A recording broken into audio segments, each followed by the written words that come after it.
Berdoa pada Allah, mudah-mudahan Allah mengabulkan doa-doa kita. Allahumma sholli ala sayyidina Muhammad wa ala sayyidina Muhammad. Allahumma hamdan syakirin, hamdan na'imin, hamdan yafi ni'amika fi mazidah. Ya Rabbana lakal hamdu kama bagi jalikal karim, wajikal karimi wa azimi sultanik.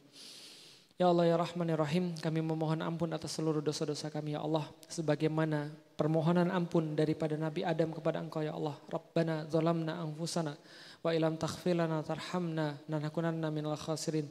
Kami adalah makhluk yang sadar bahwa kami adalah sering berbuat dosa. Bahkan kami sering memikirkan dosa-dosa apa yang kami akan lakukan di kedepan hari. Kami sering kali menyesali dosa-dosa kami, namun kami mengulanginya kembali. Ya Allah, ampuni dosa-dosa kami ya Allah. La ilaha illa anta inni kuntu minadz zalimin. Kami adalah makhluk yang sering berbuat zalim dan tidak ada Tuhan selain Engkau yang dapat mengampuni kami ya Allah.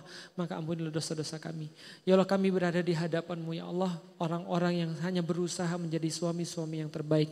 Orang-orang yang berusaha menjadi istri-istri yang terbaik. Orang-orang yang berusaha untuk menjadi pasangan yang terbaik bagi yang lain. Dan kami sadar betul, kami menyadari betul bahwasanya tidak mungkin kami menjaga hati kami kecuali Engkau yang menjaganya ya Allah. Ya muqallibal qulub, tsabit qalbi ala ta'atik, tsabit qalbi ala dinik. Ya Allah yang membolak-balikkan hati, tetapkan hati kami dalam ketaatan kepada Engkau. Jauhkan daripada pandangan-pandangan kami yang tidak halal. Jauhkan daripada pandangan-pandangan kami yang menggoda-goda kami ya Allah. Ya Allah ya Rahman ya Rahim, tetapkan hati kami pada agama-Mu hingga hanya agama-Mu yang menarik bagi kami. Hingga ketaatan kepadamu melebihi apapun yang baik daripada kami di dunia. Ya Allah ya Rahman ya Rahim, karuniakanlah kepada kami istri-istri yang baik yang sedap dipandang mata. Anak-anak yang lahir daripada mereka yang sedap dipandang mata. Karuniakan kepada kami suami-suami yang bertanggung jawab ya Allah, yang menjadi imam bagi orang-orang bertakwa. Rabbana hablana min azwajina wa dzurriyyatina qurrata a'yun waj'alna lil muttaqina imama. Ya Allah, jadikanlah suami-suami kami dan istri-istri kami sebagai penolong-penolong bagi kami di yaumil qiyamah. Jangan Engkau jadikan mereka sebagai fitnah bagi kami di yaumil qiyamah. Ya Allah, di dunia saja kalau kami sudah tidak mau untuk bertukar pandang, di dunia saja ketika kami tidak mau untuk saling menolong, di dunia saja ketika kami tidak mau untuk saling meridhoi, apalagi di akhirat ya Allah. Jangan Engkau berikan ujian-ujian pada kami sebagaimana Engkau berikan pada ujian-ujian seperti orang-orang sebelum kami, yaitu adalah keluarga yang tidak baik. Berikan kami kenikmatan-kenikmatan ya Allah, sebagaimana kenikmatan yang Engkau berikan pada Ali dan Fatimah, sebagaimana kenikmatan yang Engkau berikan pada Rasulullah Muhammad sallallahu alaihi wasallam dan Khadijah. Berikanlah kami kesabaran sebagaimana orang-orang mukminah dan orang-orang mukmin pada zaman dahulu. Rabbana atina fid dunya hasanah wa fil akhirati hasanah qina adzabannar. Ya Allah, kami meminta kebaikan pada keluarga kami, bukan hanya untuk keluarga kami ya Allah, tapi agar keluarga kami ini mampu untuk menopang peradaban Islam. Rabbana atina fid dunya hasanah wa fil akhirati hasanah qina adzabannar. Ya Allah, kami memohon kebaikan-kebaikan di dunia pada keluarga kami agar kami mendapatkan kebaikan terlebih lagi di akhirat. Rabbana atina fid dunya hasanah wa fil akhirati hasanah qina adzabannar. Ya Allah, karuniakanlah kami keluarga-keluarga di dunia sebagai DP, sebagai down payment atas keluarga-keluarga yang Engkau satukan kembali di surga ya Allah. Masukkan kami ke dalam surga bersama-sama keluarga kami, bersama istri, anak, orang tua, cucu kami ya Allah. Masukkan kami ke dalam surga semuanya. Rabbana atina fid dunya hasanah wa fil akhirati hasanah qina adzabannar. Subhana rabbika rabbil izzati amma yasifun wa salamun ala mursalin walhamdulillahirabbil alamin. Al Muslimun TV.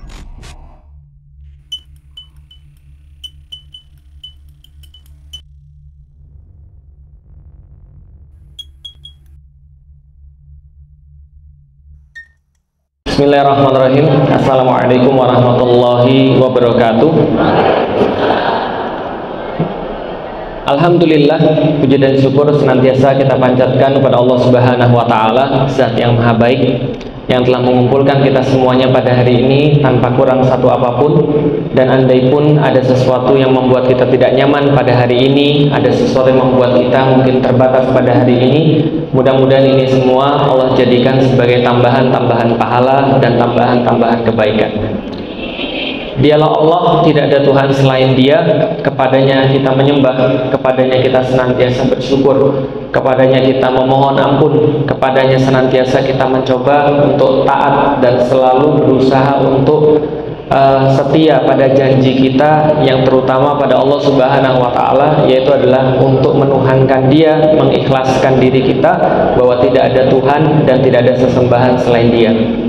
Kepadanya kita senantiasa mencoba untuk memurnikan ibadah-ibadah kita, karena kepadanya pula kita berharap balasan-balasan yang terbaik. Dan mudah-mudahan sebagaimana Allah mengumpulkan kita semua pada hari ini, Bapak Ibu sekalian, sebegitu pula Allah nanti mengumpulkan kita di yaumil qiyamah dalam keadaan bersama-sama, dalam keadaan berjamaah, dalam keadaan saling mencintai, dalam keadaan taat pada Allah Subhanahu wa Ta'ala. Salat dan salam semoga tercurah dan terlimpahkan kepada baginda Nabi besar Muhammad sallallahu alaihi wasallam. Sungguh menyebut nama beliau adalah suatu kesempatan yang hanya diberikan pada orang-orang yang diberikan manisnya rasa di dalam iman. Maka menyebut nama beliau adalah bagian daripada kebaikan, bagian daripada kesyukuran kita. Dan kita berharap mudah-mudahan ketika kita mencintai Rasulullah Sallallahu Alaihi Wasallam di dunia, maka kita berkesempatan menemui beliau di akhirat.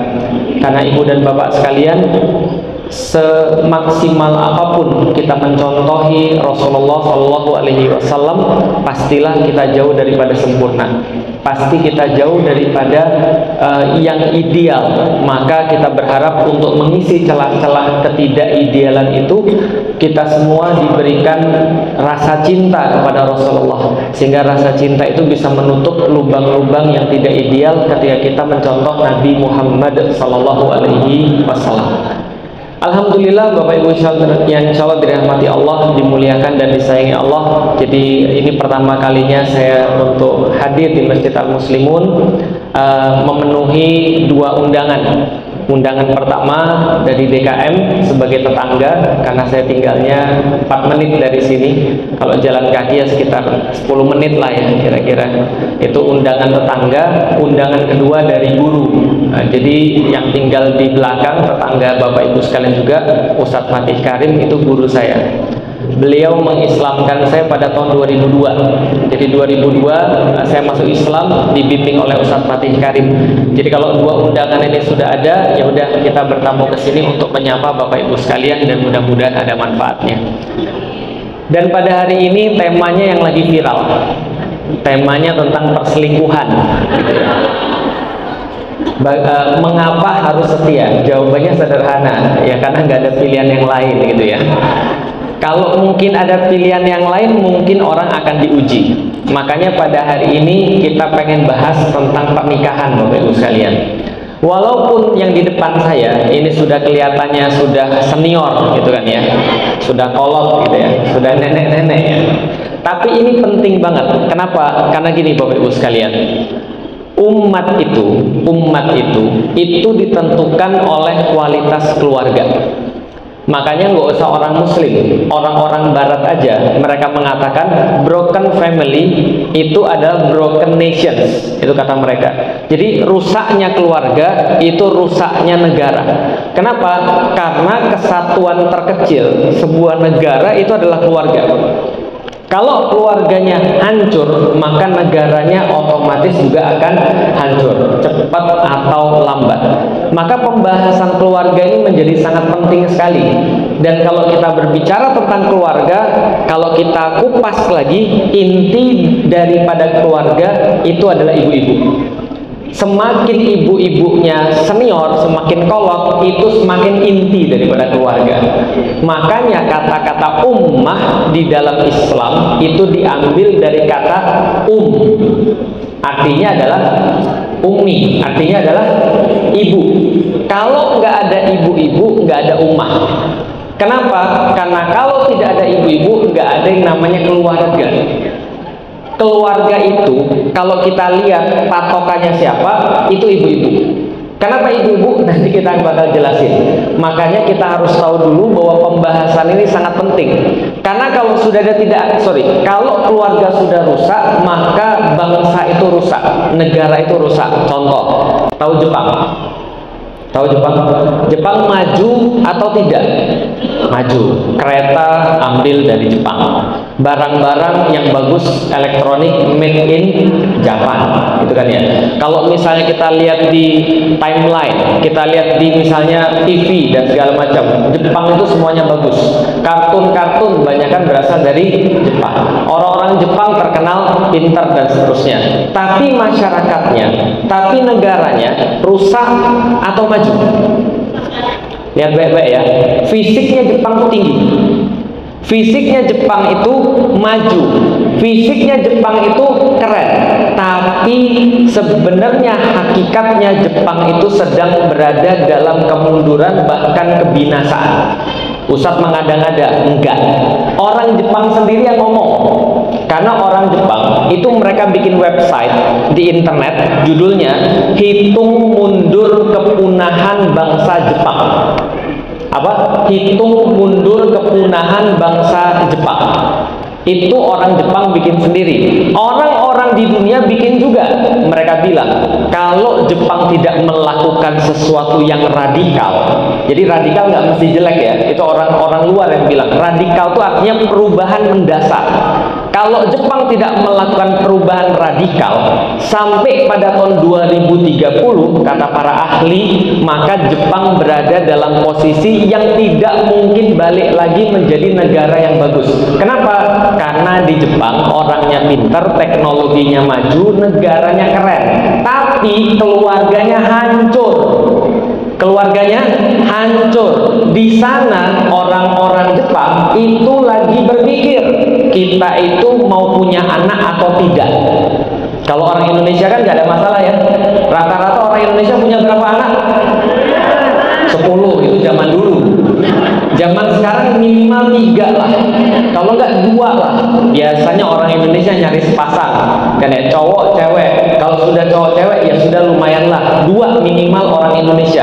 Orang Jepang mereka tidak hanya mikir kita mau punya anak atau tidak, bahkan mereka mikir kita nikah atau tidak.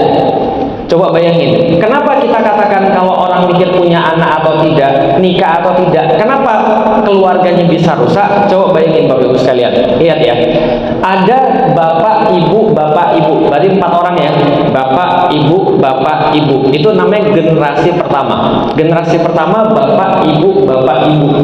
Kalau mereka berempat ini, 2 pasang ini, bapak ibu, punya anak 2, ya, punya anak berapa? 2. Berarti bapak ibu 1 punya anak 2. Bapak ibu 1 lagi punya anak 2. Generasi pertama 4 orang.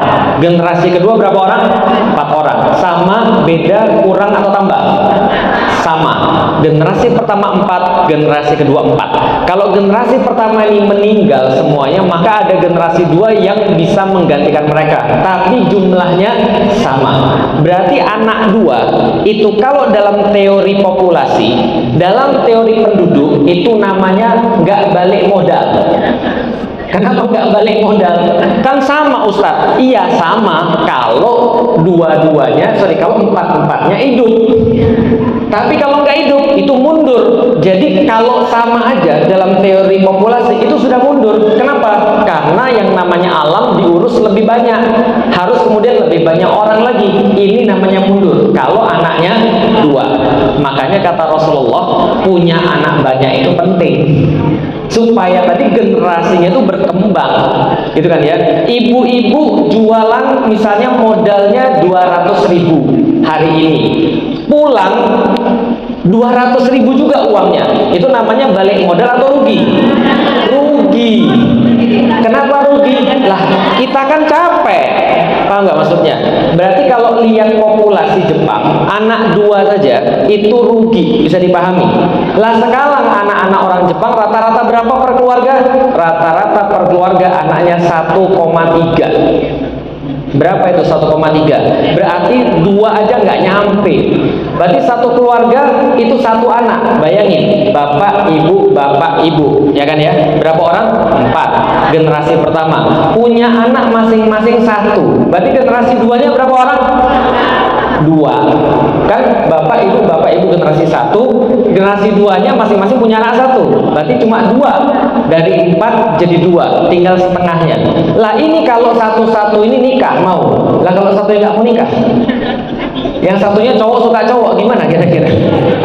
Yang satunya nikahnya mohon maaf sama anjing misalnya, kira-kira gimana? Karena di Jepang ada begitu. Ada orang nikahnya sama anjing, ada nikahnya sama bantal, ada nikahnya sama film, ada nikahnya sama tokoh internet. Itu ada nikah begitu.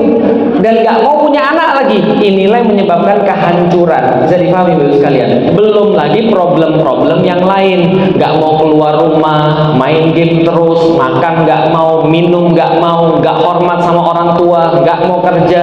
Ada yang nggak kerja sekalian. Ada yang kerja workaholic, nggak mau pulang ke rumah. Hancur keluarga itu. Bisa dipahami Bapak sekalian. Maka kalau kita bicara tentang keluarga, ini penting banget. Itu di Jepang. Bagaimana dengan di negeri-negeri yang lain? Eropa, Amerika menghadapi masalah yang sama. Apa masalahnya? Masalah keluarga. Kenapa masalah keluarga? Anak-anak yang tidak lagi bisa diandalkan. Kenapa anak-anak tidak bisa diandalkan? Semua sudah berpikir bebas. Oh, saya boleh dong sebagai seorang laki-laki juga suka sama laki-laki. Kenapa? Karena itu kodrat saya. Ini adalah lahir saya sudah begitu. Saya cowok sukanya sama cowok. Itu kata mereka. Yang cewek juga bilang, ya kalau gitu saya juga boleh dong. Cewek suka sama cewek. Ada lagi bilang, saya cewek, tapi saya bukan cewek. Saya tuh sebenarnya cowok yang terperangkap dalam cewek. Nggak cukup gitu kehancuran daripada keluarga mereka. Apa kehancurannya lagi? Ada yang merasa saya terlahir cowok, padahal saya cewek. Ada yang merasa saya terlahir cewek, padahal saya cowok. Sekarang ada lagi orang-orang yang merasa dirinya harusnya cacat, tapi terlahir sempurna, maka matanya dibutai. Serius, ini mulai muncul nih di Amerika. Ada yang merasa saya harusnya terlahir nggak punya tangan, kok saya punya tangan, maka tangannya diputus. Ini serius. Kenapa? Keyakinan yang makin rusak. Itulah perasaan kalau diikuti itu begitu. Coba cari di internet. Ada orang-orang kayak gitu, merasa dirinya tuh cacat, tapi dia kok lahirnya normal. Tangannya diputus, ada yang jarinya dari 5 dijadiin 3, ada yang kemudian dipotong lututnya sampai ke kakinya dipotong sampai ke lutut dan seterusnya. Ini orang sudah aneh-aneh semua. Bisa dipahami Bapak sekalian. Maka kalau nggak ada yang ngatur keluarga ini, jadinya hancur lebur. Dan sayangnya ini sudah mulai kelihatan benih-benihnya di Indonesia. Apa benih-benihnya di Indonesia? Benih-benih Indonesia. Coba lihat dimanapun KUA. Saya juga dapat kemarin di Bogor juga sama. Angka perceraian meningkat atau menurun? Angka perceraian itu meningkat. Itu yang kelihatan, itu yang ke data, belum yang nggak ke data. Kemarin di internet yang lagi rame, angka perceraian di Kota Padang juga meningkat. Dan kebanyakan perceraian itu didominasi oleh apa? Oleh cinta lama belum kelar, CLBK. Kebanyakan gara-gara reuni dan alumni. Makanya banyak orang-orang itu biasanya ngajuin perceraian itu bulan Syawal. Kenapa bulan Syawal? Karena pas Ramadan itu reuni. Setelah reuni mulai kemarin-kemarin rasa-rasa yang sudah lama hilang muncul kembali, memori-memori datang lagi, akhirnya komunikasi, akhirnya selingkuh, akhirnya cerai. Orang Syawal banyak nikah, orang Syawal banyak juga cerai. Selain daripada banyak yang innalillahi wa inna ilaihi raji'un. Ya kan ya? Ini memang bulan Syawal begitu. Makanya pada peningkatan perceraian terjadi di mana-mana. Kenapa? Karena problematika keluarga. Coba bayangin Bapak Ibu sekalian. Pertanyaan berikutnya adalah peradaban kayak apa yang mau kita munculin kalau kita nggak jaga keluarga kita? Bayangin, kalau pemikiran-pemikiran orang luar sana, kayak di Jepang, kayak di Amerika, masuk kepada orang-orang Indonesia, itu ngerinya luar biasa. Contoh, zaman sekarang, ngeri sekalian. Sekarang saya mau nanya ibu-ibu sekalian, zaman itu tambah ngeri atau tambah nggak ngeri? Nih ya, saya kasih tahu ya. Dulu di zaman ibu-ibu, meskipun ibu-ibu belum tahu kerudungan ya, belum tahu kerudungan. Tapi kalau ada orang pergi ke masjid, itu orang soleh atau orang yang nggak soleh?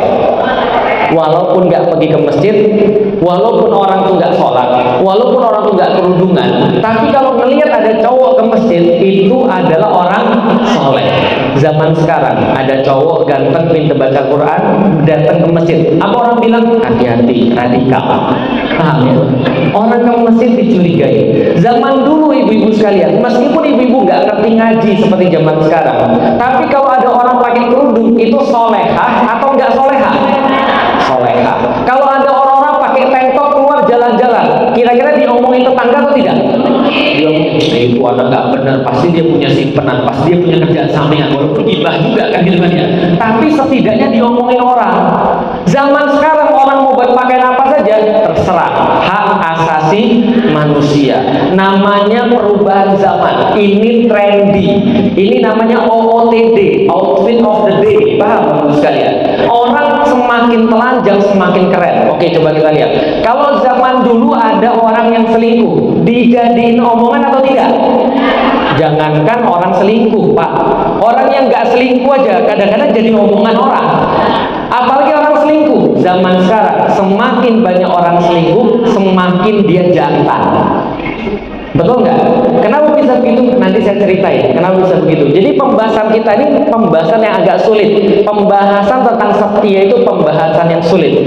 Tapi kuncinya ada pada ibu-ibu sekalian. Kuncinya di mana?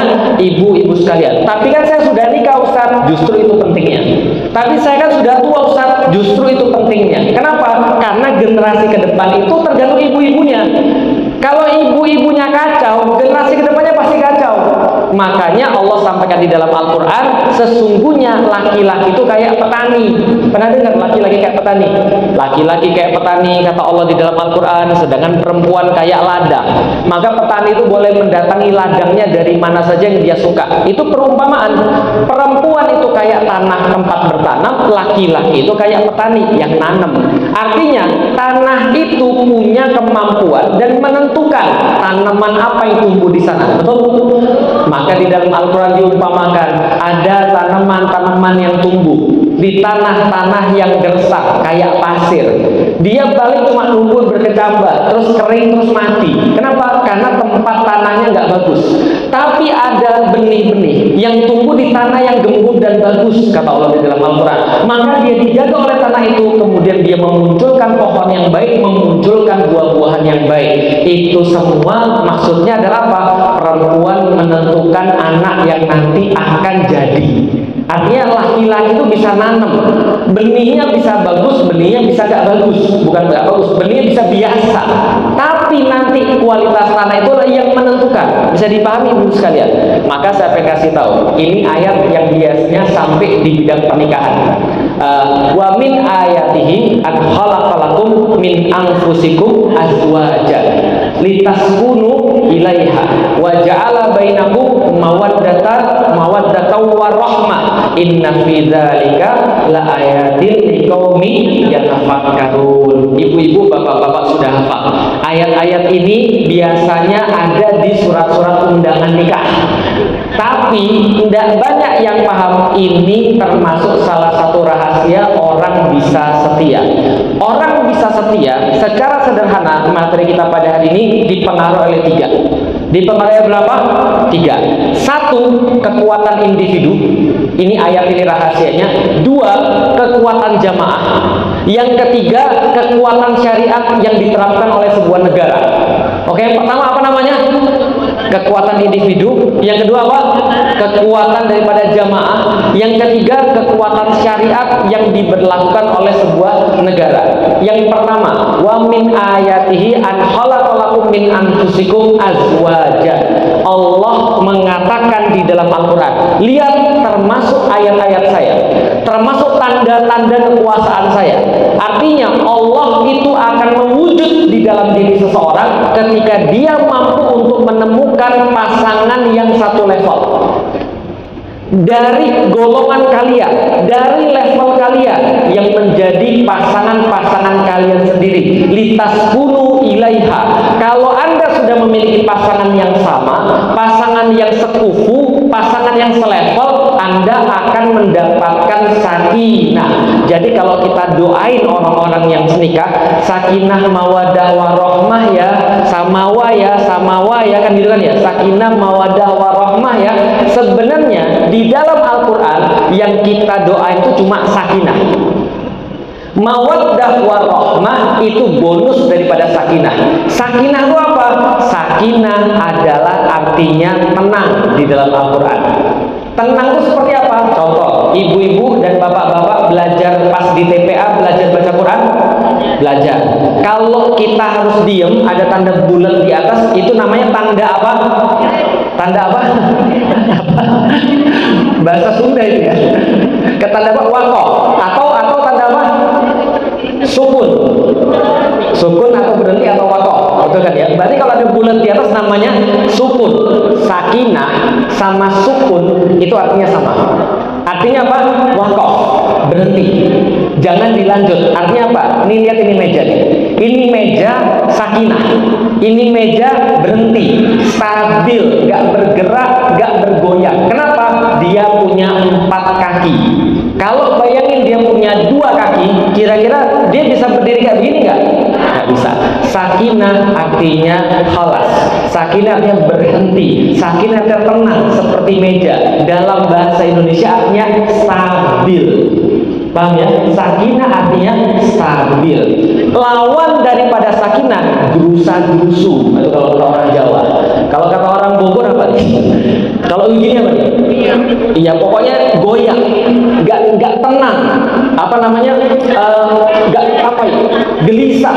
Nah, itu lawannya sakinah. Selalu kepikir sesuatu, merasa nggak tepat, kesini salah, kesitu salah. Nah, itu lawan daripada sakinah. Sakinah adalah artinya tenang. Contoh lagi, bahasa Arab pisau adalah sikin.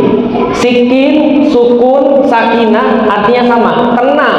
Kok bisa pisau? Artinya tenang. Besok nanti pas Idul Kurban ada kambing meronta-ronta. Setelah kemudian dikasih pisau, apa yang terjadi? Sakinah. Jelas sampai di sini. Artinya kalau ada laki-laki dia mendapatkan pasangannya yang satu level, ini kuncinya, min anfusikum azwaja, baru muncul di taskunu ilaiha. Berarti sakinah adalah produk ketika orang bisa milih pasangan yang sekufu. Sekufu itu apa?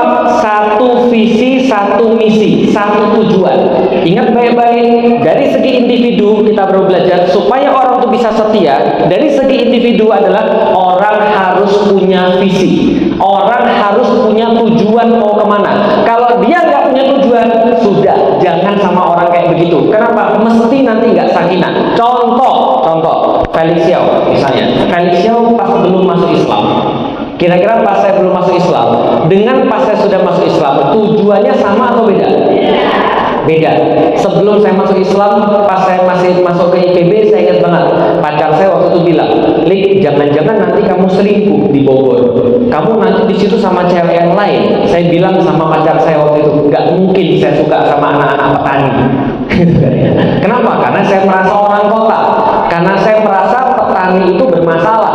Saya merasa saya harus dengan orang kota. Kedua, saya bilang saya nggak akan mungkin sama mereka karena mereka tuh orang-orang munafik. Saya bilang begitu. Saya tahu nggak arti munafik? Nggak tahu.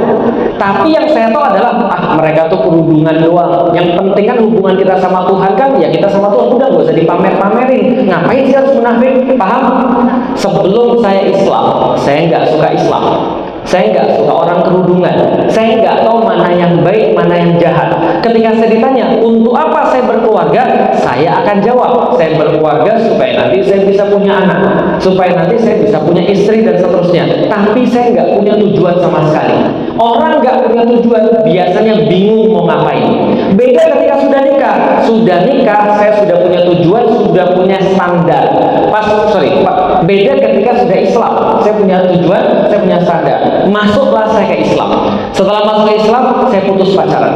Kenapa putus pacaran? Saya bilang sama pacar saya, kalau kamu sayang sama saya, berarti kamu nggak mau meneruskan maksiat ini. Karena kita ini maksiat, nanti kita masuk neraka. Karena kamu tahu ini nggak boleh. Dan kalau saya sayang sama kamu, saya juga nggak akan nerusin ini. Kenapa? Karena kita tahu ini maksiat. Standarnya sudah jelas. 4 tahun kemudian saya bilang sama ibu dan bapak saya, kali mau nikah. Kali mau nikah, emang sudah punya, kali udah punya calon? Sudah, saya tunjukin fotonya. Ibu saya langsung bilang, mami nggak mau. Kenapa mami nggak mau? 3 sebab. 1, dia orang Jawa, bukan orang Cina. Yang kedua, dia Muslim. Yang ketiga, dia kerudungan. Wajar gak ibu saya bilang begitu? Wajar. Orang dia bukan muslim, dan di kepala dia, anaknya dia pengen nikah sama orang-orang sama-sama Chinese, wajar dong. Dan dia tidak pengen kerudungan, karena di kepala dia kerudungan itu tidak bagus. Sama seperti saya ketika melihat orang kerudungan zaman dulu, wajar kan ya? Lihat gak? Kalau orang yang beda visi misi itu pasti beda sukanya beda, nggak sukanya beda, paham ya? Saya dulu sama ibu saya, tapi Mi Felix mau sama dia, yang nikahkan Felix. Maka ibu saya bilang boleh, dia nggak apa-apa lah, orang Jawa nggak apa-apa, dia muslim juga nggak apa-apa, tapi bisa nggak Lik kalau kamu nyari yang nggak kerudungan, yang nggak usah pakai kerudung. Saya bilang, lah gimana ceritanya kalau dia nggak pakai kerudung? Dia kan harus nemenin saya, tapi Mami nggak suka. Emang kenapa Mi? Mami lihat kemarin ada di supermarket orang kerudungan tapi nyuri. Nah itu kan orang supermarket. Ya ini kan bisa jadi nggak sama. Ya kalau di Meksiko yang bunuh orang juga pakai salib, paham ibu sekalian? Ini nggak ngaruh. Maka kemudian ibu saya bilang tetap nggak boleh. 3 bulan kemudian, ketika ibu saya tetap nggak boleh, saya bilang sama ibu saya, Mi, kalau Mami nggak boleh istri Felix kerudungan, mendingan Felix nggak usah nikah aja. Lah kenapa? Lah coba Mami bayangin, saya bilang sama ibu saya, coba Mami bayangin, kalau seorang perempuan sama Tuhannya saja, yang sudah ngasih dia makan, ngasih dia minum, ngasih dia hidup sempurna dari bayi sampai dengan dia gede umur 20-an, itu aja dia gak mau taat. Apalagi sama suaminya yang mungkin ngasih makan cuma Senin Kemis, paham ibu sekalian?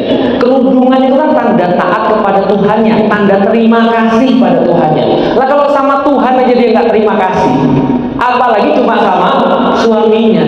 Paham baru sekalian? Orang punya visi yang berbeda menghasilkan standar-standar yang berbeda. Maka ketika orang punya satu visinya adalah Allah, itu bisa membuat dia lebih aman di dalam keluarga. Contoh lagi, istri saya itu kelahiran kota Pati, tapi bukan di Patinya. Lah di Pati aja itu seringkali nggak ada di peta Bapak Ibu sekalian. Nah istri saya itu 17 km dari kota Pati, jadi benar-benar kayak kampung. Dia ketika berada di kampungnya, dia punya satu azam. Apa azamnya? Saya nggak mau nikah sama orang kampung. Kenapa? Kalau saya nikah sama orang kampung, pasti saya dapatnya gitu-gitu aja. Apa yang dia lihat? Dangdutan, saweran, gitu kan ya. Ada kemudian cowoknya merantau, habis nikah istrinya ditinggal di rumah, sementara di sana dia selingkuh, istrinya susah, pulang marah-marah, banting barang dan segala macam. Itu fakta yang dia lihat.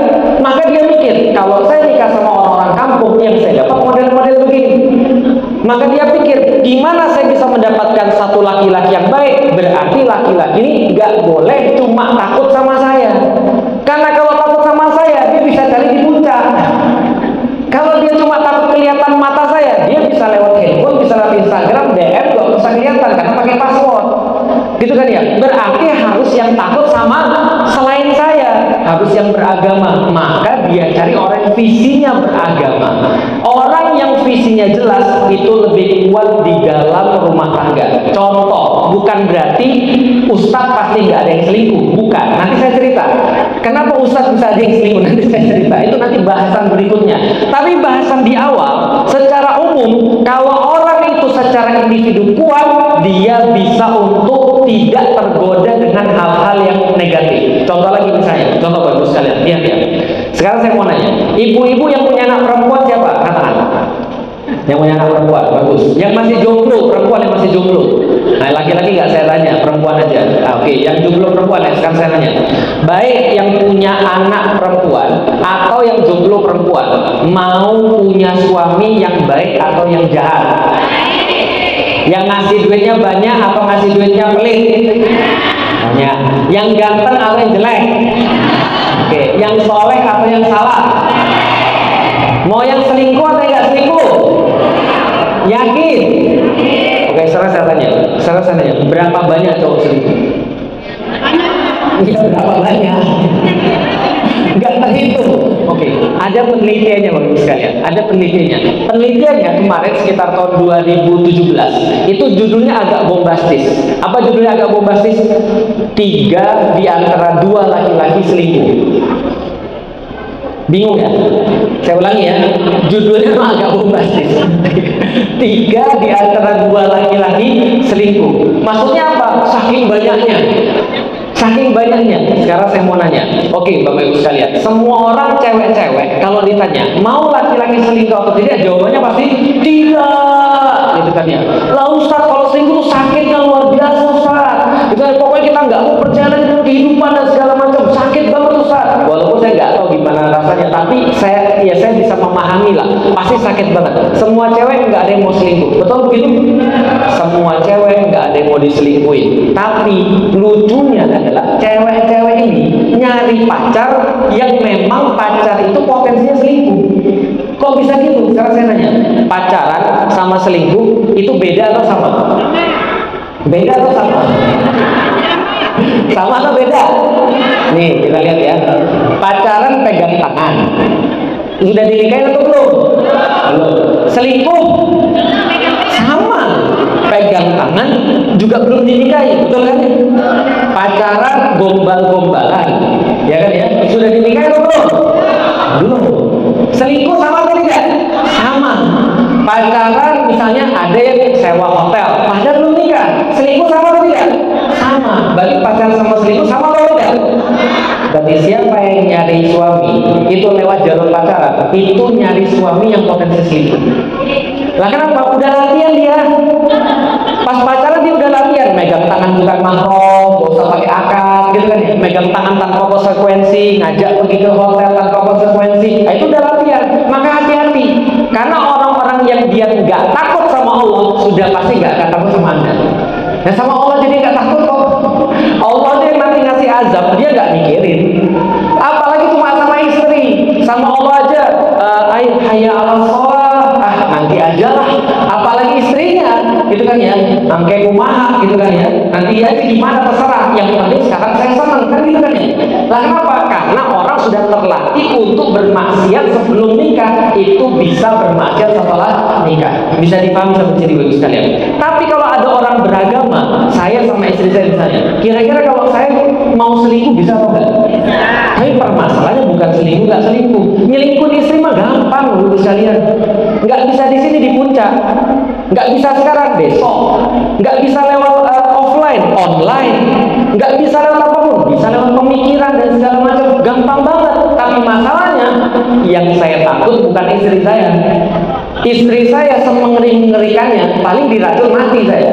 Paham Ibu sekalian? Tapi kalau Allah yang Maha Lihat, itu nggak selesai di dunia, paham Ibu sekalian? Maka ketika kita tahu bahwa asalnya ada konsekuensi yang kita lakukan, itulah namanya akidah.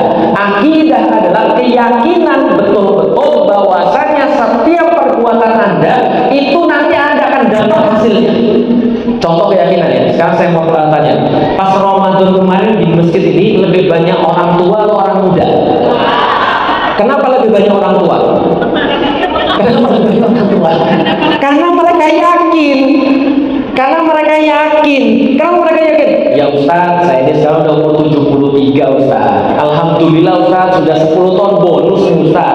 Dan saya ini punya teman-teman Ustaz, sekampung di sini seliting Ustaz. Nah, itu teman-teman saya catat tuh di buku gitu kan ya. Ada nomor teleponnya. Tiap tahun tuh dicoretin pas Syawal, paham Ustaz? Sudah selesai, sudah selesai, sudah selesai kan gitu ya. Awalnya 15, tinggal 7, sekarang tinggal 5, berarti kan tinggal ngantri. Tahu Ustaz ya?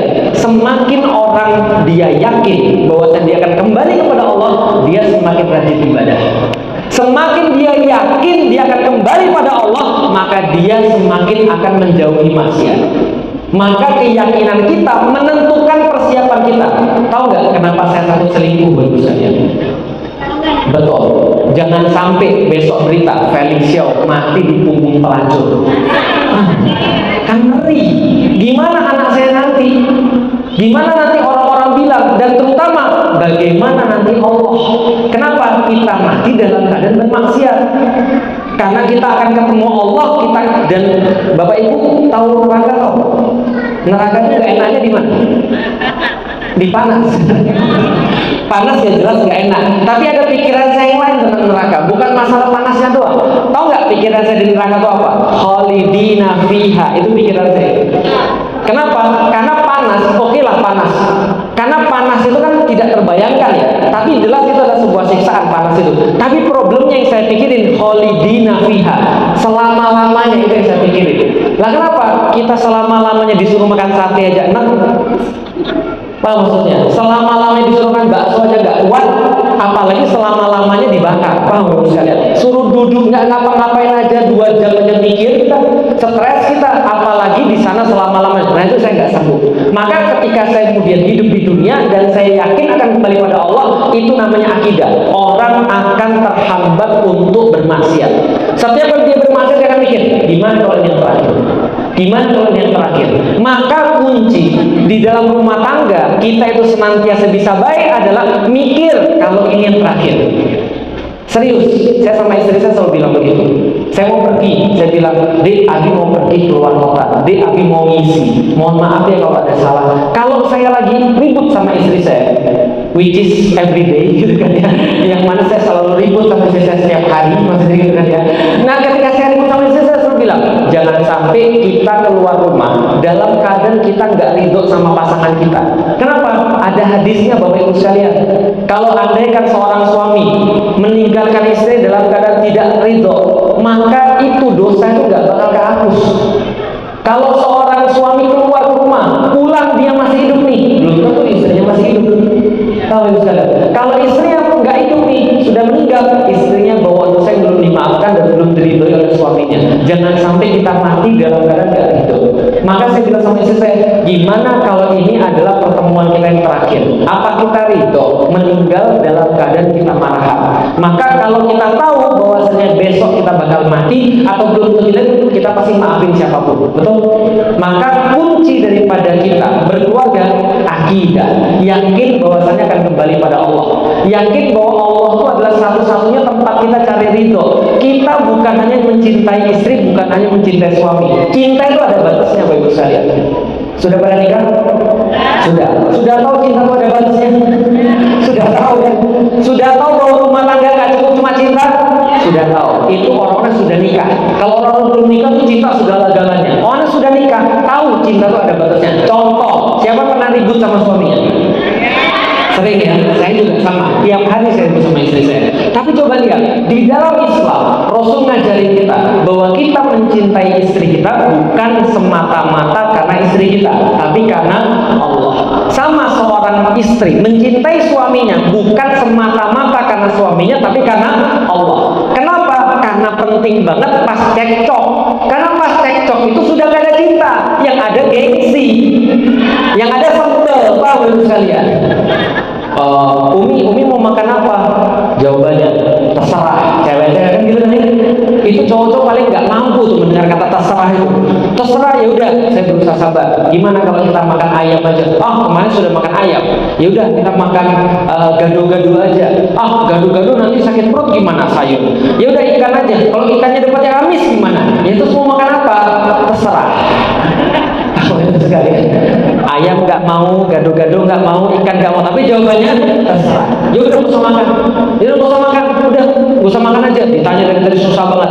Dalam keadaan seperti itu, laki-laki suruh minta maaf duluan, mungkin. Perempuan suruh minta maaf, apalagi. Dalam keadaan kayak begini, gengsi dua-duanya, maka Allah memberikan solusi di dalam Islam. Bagaimana orang yang beragama itu tidak bisa dinasihatin manusia, tapi bisa dinasihatin oleh Allah dan Rasul. Rasul ngumpulin para sahabat. Sahabat-sahabat sini semua. Iya, gimana ya Rasulullah? Rasul nanya, mau nggak di antara kalian saya kasih tahu tentang istri-istri kalian yang nanti akan menghuni surganya Allah? Oh iya ya Rasulullah, mau dong ya Rasulullah. Rasul katakan ada 4 calon istri-istri penghuni surganya Allah. 1, mereka yang punya banyak anak. Siapa? Banyak anak. Ibu-ibu yang anaknya 3 angkat tangan. Sudah mencukupi kuota, bagus. Yang anaknya masih 2 angkat tangan. Tambah 1 lagi, karena kuotanya 3. Yang pertama punya banyak anak. Yang kedua, yang paling manfaat buat suaminya. Jadi yang suka menolong suaminya, meringankan beban suaminya. Yang ketiga, yang lemah lembut pada suaminya. Tutur katanya bagus, lembut. Kalau nasihatin nggak nyakitin dan segala macam. Itu yang ketiga. Yang keempat, yang paling penting kata Rasulullah adalah yang kalau dia lagi kesal sama suaminya atau suaminya yang lagi kesal kepada dia, maka dia segera menghambur kepada suaminya, lalu kemudian duduk atau tidur di pangkuan suaminya, kemudian dia bilang sama suaminya, wahai suamiku, aku tidak bisa untuk memejamkan mata sebelum engkau meridhoi aku. Hadis riwayat Baihaqi dari Rasulullah, bahwasanya perempuan kalau masuk surga ketika dia marah sama suaminya atau suaminya yang marah kepada dia, dia yang minta maaf duluan. Bukan karena suaminya, bukan karena dia, tapi karena Allah dan Rasul yang minta. Dan kejadiannya Masya Allah, laki-laki yang gengsi. Kalau seandainya istrinya sudah minta maaf duluan, apa yang terjadi? Abi, tadi itu saya minta maaf ya, mungkin saya memang kasar, saya minta maaf ya. Suaminya bilang, bukan salah, itu salah saya. Lah kenapa? Karena itu menjamin di dalam rumah tangga tadi. Karena kenapa? Selingkuh itu akibat tidak sakinah. Maka kunci yang pertama adalah menjadi perempuan yang sakinah. Ibu-ibu saya kasih tahu. Kalau ibu bilang, loh kenapa harus saya minta maaf duluan? Rasul yang minta. Lah kenapa Rasul nyuruh saya? Saya kasih tahu. Ibu-ibu nggak bisa ngerti bapak-bapak. Bapak-bapak itu nggak benar. Bapak-bapak itu nggak pintar, paham ibu saya. Harus ibu yang pintar. Makanya di dalam Al-Quran dibagi tugas. Tugasnya apa? Yang waras itu ibu-ibu. Kalau sebelah sini itu nggak waras. Ibu-ibu sekalian. Itu di dalam Al-Quran. Maka bapak-bapak nggak bisa diharapin untuk ngerti. Maka di dalam Al-Quran ar-rijalu qawwamuna 'alan nisa. Wahai ibu-ibu sekalian, bapak-bapak itu cuma bertugas menjadi qawwam bagi kalian. Apa itu qawwam? Qawwam itu kayak tiang yang nggak pernah capek. Dia jadi tempat sandaran, jadi tempat keamanan, menjadi benteng bagi ibu-ibu sekalian, melindungi ibu-ibu, provide, menyediakan buat ibu-ibu. Itu benteng. Dan namanya benteng, jangan diharapin yang lain-lain. Dia cuma melindungi, mencukupi, menjadi kekuatan. Jangan diharapin juga waras. Paham ya? Ar-rijalu qawwamuna 'alan nisa bima fadallahu ba'dhum 'ala ba'din. Dan dia dilebihkan oleh Allah. Laki-laki diberikan kelebihan apa? Cepat menyerap ilmu, sering ikut taklim, ngasih kebaikan-kebaikan, ngasih pengertian agama, ngasih bimbingan agama. Wa bima anfaqu min amwalihim, kata Allah. Dan juga karena laki-laki memberikan uangnya pada perempuan. Lanjutan ayatnya, perhatikan. Fasolihat, fasolihat. Artinya apa? Maka jadilah perempuan yang memperbaiki. Solihah itu kan memperbaiki. Jadi jangan ngarep dari sono. Jelas ya? Karena yang waras adalah ibu-ibu. Maka ibu-ibu harus jadi yang menjadi syarat atau menjadi sumber sakinah. Contoh, lihat Rasulullah SAW. Rasulullah menerima wahyu. Pernah tahu malaikat Jibril? Sayapnya berapa? Banyak. Sayapnya malaikat Jibril, kata Rasulullah SAW, ada 600. Berapa ratus? Dan kata Rasul, satu sayap itu penuh seluruh langit dari timur sampai barat. Bayangin ya, kedatangan malaikat Jibril ketika di Hira, di gua Hira, satu sayapnya dari timur sampai barat, ada berapa sayap? 100. Rasul keringetan, deg-degan, lalu kemudian khawatir, lalu kemudian menyaksikan pemandangan yang sangat-sangat luar biasa, gemetar nggak berhenti-berhenti, lalu kemudian keringetan, lalu turun tergopoh-gopoh ketemu dengan Khadijah. Anda tahu apa yang terjadi ketika Rasul ketemu dengan Khadijah? Rasul ngomong sendiri, begitu saya melihat Khadijah, setengah kekhawatiran saya hilang. Setengah kekhawatirannya hilang. Karena fasolihatu, perempuan itu tempat untuk memperbaiki. Begitu orang-orang rusak di luar, masuk rumah, tenang. Rasul setengah kekhawatiran hilang. Setengahnya lagi kapan? Ketika Khadijah ngomong sama beliau, kamu bukan orang jahat, kamu itu orang baik, kamu tuh senantiasa pengen kebaikan pada manusia. Gak mungkin Rohmu menginginkan keburukan buat kamu, wahai suamiku Muhammad. Maka Nabi kita berkata, semua kekhawatiran saya hilang ketika sudah curhat sama Khadijah. Perlu untuk perempuan yang lain? Rasul tidak perlu perempuan yang lain ketika Khadijah masih ada. Karena Khadijah itu sempurna. Dia memberikan ketenangan buat Rasulullah. Bahkan ketenangan yang diberikan pada Rasulullah itu sampai wafatnya masih keingetan oleh Rasulullah. Rasulullah sama Bunda Aisyah jalan-jalan, lalu bilang ini, wah saya ingat banget saya di sini pernah sama Khadijah. Gitu. Wah ingat banget saya pas makan ini sama Khadijah. Kira-kira kalau perempuan gimana kalau digituin? Namanya juga masih muda. Lalu kemudian Bunda Aisyah bilang, Kan kamu sudah ada aku sekarang. Maka Rasul bilang, hati-hati berbicara tentang Khadijah. Kenapa? Karena dia tidak seperti perempuan-perempuan yang lain. Karena ketika Allah tidak menjadikan penolong-penolong untuk saya, dia nolong saya. Yang kedua, ketika orang-orang menahan hartanya dari saya, maka dia memberikan seluruh hartanya bagi saya. Dan dari dia aku mendapatkan anak, bukan dari istri-istri yang lain. Lalu Rasul mengatakan sesuatu yang sangat luar biasa tentang Khadijah. Ini ruziqtu baha. Aku diberikan rezeki oleh Allah untuk mencintainya. Tahu nggak? Itu adalah Khadijah. Memberikan ketenangan. Beda dengan ibu-ibu zaman sekarang. Kira-kira memberikan ketenangan atau memberikan kekhawatiran? Gitu. Wow, enggak Ustaz, suami saya itu punya HP. Alhamdulillah Ustaz, di HP-nya suami saya itu foto saya Ustaz. Masya Allah Ustaz, berarti kan suami saya melihat saya di mana-mana Ustaz. Tahu nggak kenapa ibu-ibu dipasang fotonya di HP suaminya? Betul, untuk menenangkan suaminya, betul. Kenapa? Suaminya bilang, iya, saya tuh tiap kali punya masalah besar di kantor diomelin, penjualan belum selesai-selesai, belum lagi tugas-tugas selalu ditanya, seberat apa masalah saya? Begitu saya lihat istri saya, semua masalah saya hilang. Kenapa? Karena inilah masalah yang paling berat, gitu.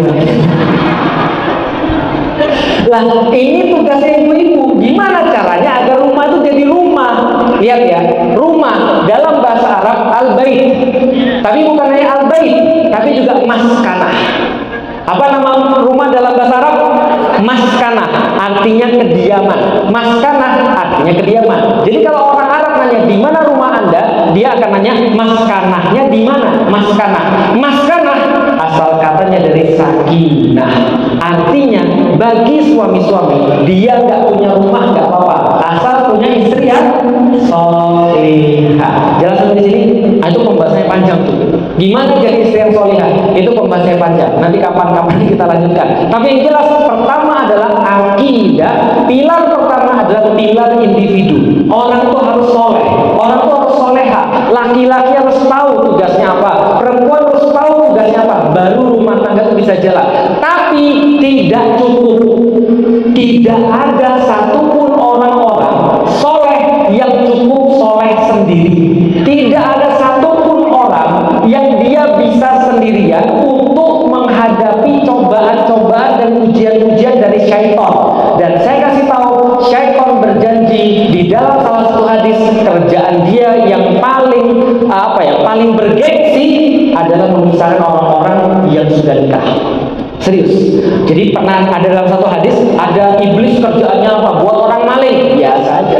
Ada setan yang kerjaannya buat orang bunuh orang, biasa aja. Begitu iblis, bosnya setan ini, ketika dia ngelihat ada orang yang berhasil membuat orang bercerai, maka dia bilang, kamu naik makan. Kenapa? Kerjaanmu istimewa. Buat orang bercerai itu adalah kerjaan khusus setan-setan tingkat tinggi. Mau sekalian. Maka ketika orang itu dia cuma sendirian soleh, nggak cukup, harus solehnya berjamaah. Itulah namanya kontrol sosial. Apa namanya? Kontrol sosial atau pengendalian daripada jamaah masyarakat. Karena kita nggak bisa sendirian, harus ada kontrol atau kendali daripada masyarakat. Sekarang saya tanya, ibu-ibu dan bapak-bapak sekalian, dari segi negara ini, pernah nggak ada orang masuk penjara gara-gara selingkuh?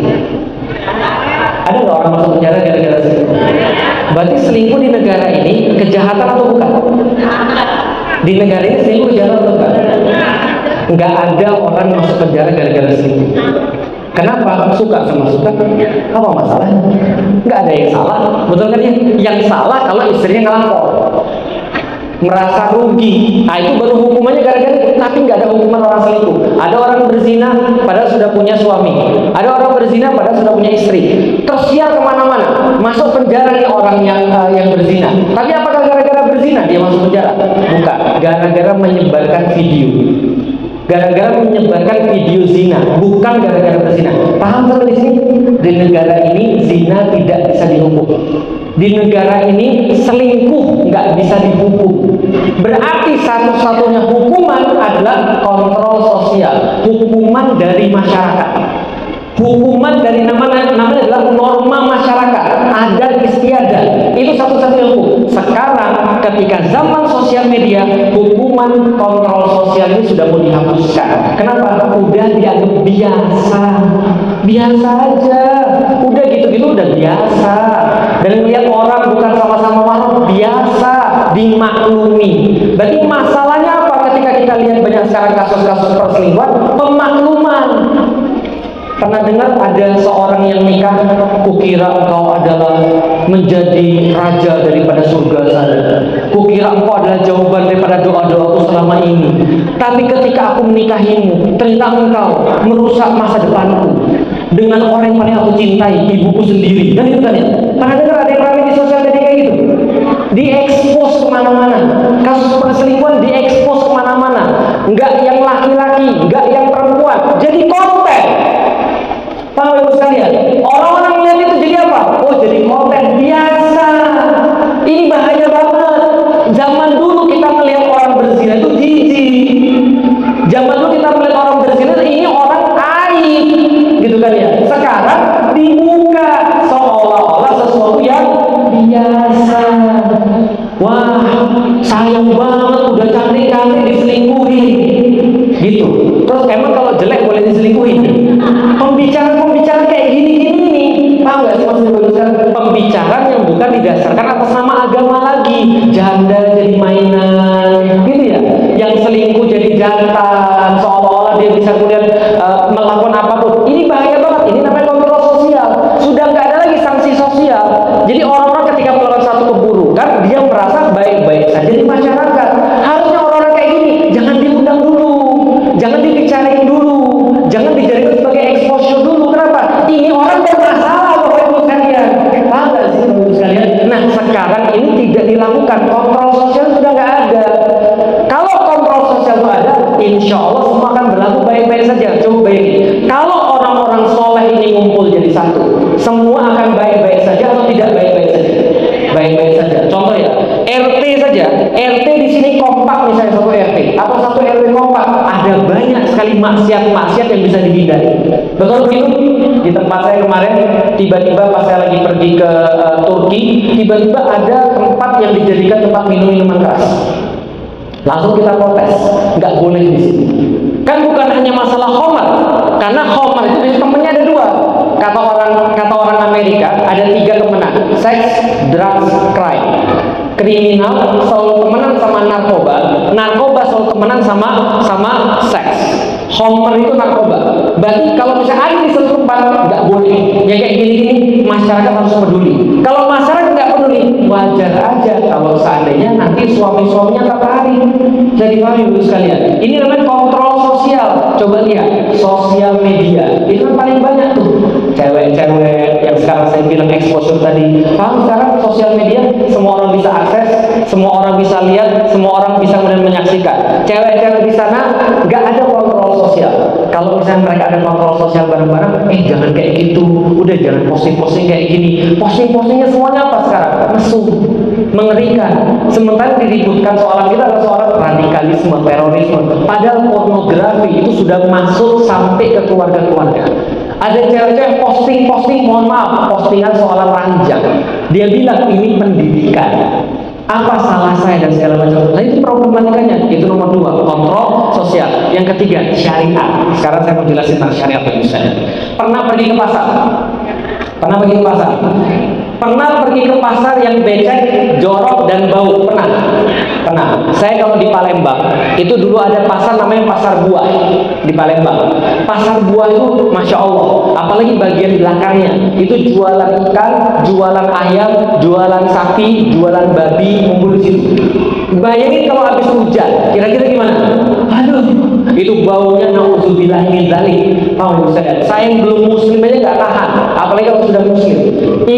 Ibu saya, nenek saya bilang kalau ngajak saya ke pasar, Lid, jangan pakai sepatu bagus, jangan pakai celana dan baju bagus, nanti di sana kecipratan kotor, udah pakai sandal jepit aja lah, jangan pakai yang bagus. Kenapa?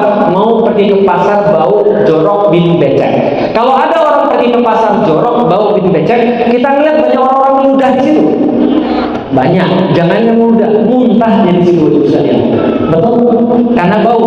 Tapi pernah pergi ke mall, pernah bersih, rapi, kinclong. Pernah lihat ada orang muda sembarangan di situ? Kenapa nggak pernah ada orang yang muda sembarangan di mall? Lihat baik-baik, tempat yang baik membuat dan memaksa orang berperilaku baik. Sementara tempat yang jorok membuat dan memaksa orang untuk berperilaku jorok. Itulah Rasulullah SAW bilang, innamal madinatu kalkir, sesungguhnya Madinah ini kayak tungku api, tanfi khabatiha wa yansik toyiha, maka Madinah menjadikan besi-besi berkarat bersih ketika masuk ke dalam tungku, dan menjadikan besi-besi yang bagus lebih bagus lagi ketika masuk ke tungku api, karena Madinah kayak tungku api. Artinya kita lihat sekarang Indonesia ini atau negeri kita ini, negeri yang ngajak orang untuk selingkuh atau negeri yang ngajak orang untuk tidak selingkuh? Tontonan terbatas enggak ceritanya tentang perselingkuhan, Kapadokia is my dream not her, dan segala macam. Orang merasa, oh jadi kayak gitu bisa ya, ada ya kayak gini bisa terjadi dalam kehidupan. Kenapa? Karena tayangan-tayangan ngajak ke syahwat, tontonan-tontonan ngajak ke syahwat, sementara pengajian-pengajian dicurigai problematika. Itulah kenapa bahkan ustadz saja bisa selingkuh. Kenapa? Karena aturannya nggak diterapkan. Coba lihat ya sekarang ya. Coba lihat gimana orang bisa selingkuh di dalam Islam. Kalau Islam diterapkan, gimana orang bisa selingkuh? Anda nggak cukup satu. Anda nggak cukup satu. Anda bisa dua. Anda nggak cukup dua. Anda bisa tiga. Anda nggak cukup tiga. Anda bisa empat. Kalau nggak diracun mati sebelumnya ya. Itu bisa. Setidaknya ada syariatnya boleh empat. Kenapa harus selingkuh? Sementara sekarang poligami dimaki-maki. Poligami dibilang ini aturan nggak benar, ini aturan nggak adil, ini aturan memihak pada laki-laki. Sementara ada orang homo, sementara ada orang lesbi, itu difasilitasi. Ada orang mahasiswa bilang, kamu laki-laki atau perempuan? Saya bukan laki-laki dan saya bukan perempuan. Loh, jadi adanya apa? Nah, kalau bapak memaksa saya untuk menyatakan gender saya, berarti bapak adalah orang yang sangat seksis. Loh, kok malah orang baik yang salah? Yang kayak gitu dibela. LGBT dibilang kodrat, paham misalnya. Sementara poligami dibully, dicaci maki. Ada orang-orang yang dia selingkuh, dibilang apa? Belum tentu kalau lu mendapatkan ujian yang sama lu akan bisa baik juga, bisa jadi lu juga selingkuh. Setidaknya dia selingkuh, tapi dia ngasih makan anak yatim. Kan gitu kan ini? Seolah-olah orang baik yang salah. Poligami boleh. Bagaimana orang bisa selingkuh di dalam Islam? Kalau interaksi laki-laki sama perempuannya dibatasi. Ustaz, mohon maaf Ustaz, saya boleh curhat nggak Ustaz? Wah, kalau ibu mau curhat, nanti bawa temennya ya. Oh ini private Ustaz, boleh nggak kita berdua aja? Oh mohon maaf, nggak boleh. Kenapa? Nggak boleh berdua-duaan. Tapi kan Ustaz, ya tetap nggak boleh. Emang Ustaz nggak punya nafsu? Ustaz juga punya nafsu. Namanya laki-laki punya nafsu, maka jangan dipancing-pancing. Nggak boleh berdua-duaan, dibatasi interaksi antara laki-laki dan wanita. Gimana bisa muncul perselingkuhan? Berarti kalau memang mau selingkuh, memang nyari, tahu sekalian. Tapi kalau zaman-zaman sekarang, sebelum diterapkan aturan Allah dan belum ada kontrol sosial yang bagus dan akidahnya belum ditanami, wajar kalau orang-orang selingkuh. Makanya kalau kita lihat pernikahan banyak yang kacau gara-gara apa? Gara-gara tiga tadi. Jadi kuncinya apa? Kuncinya satu, akidah, dua, kontrol sosial, yang ketiga adalah aturan daripada Allah itu diterapkan. Mengenai teknis-teknis itu gampang. Apa teknisnya misalnya? Komunikasi. Jangan sampai apa yang kita lakukan suami nggak tahu. Atau yang suami lakukan istri-istri nggak tahu. Komunikasi itu penting. Sekedar ngasih WhatsApp, Abi pergi dulu ya cari makan, Abi pergi ke sini dulu ya sama orang ini. Komunikasi. Umi sebentar ya pulangnya agak telat. Umi ini kira-kira lagi ada macet, nanti pulangnya mungkin nggak sama. Komunikasi. Saya sama istri saya, setiap kali saya harus berurusan dengan perempuan-perempuan yang lain atau berurusan dengan muslimah-musliman saya dalam kerjaan atau dalam apa saja, saya ngomong sama istri saya, Dek, ini ada teman saya namanya ini. Kira-kira gimana ya? Umi mau ketemu dulu nggak untuk ngobrol? Kalau istri saya nggak suka, saya nggak mau lanjutin. Kenapa? Jangan sampai dia tahu dari mulut orang lain. Saya dipahami, Ustaz. Komunikasi itu penting sekali. Yang kedua, cobalah berusaha untuk humble. Saya tahu ini bukan masalah Bapak Ibu sekalian. Ini masalah anak muda zaman sekarang. Kenapa? Anak muda zaman sekarang ini lagi bingung. Mereka tuh berbuat sesuatu untuk istrinya, mereka berbuat sesuatu untuk suaminya, atau untuk followersnya. Saya dipahami? Ada bunga diambil, Umi silahkan bunga, tapi sampai di videoin, Bang. Tapi sampai di videoin.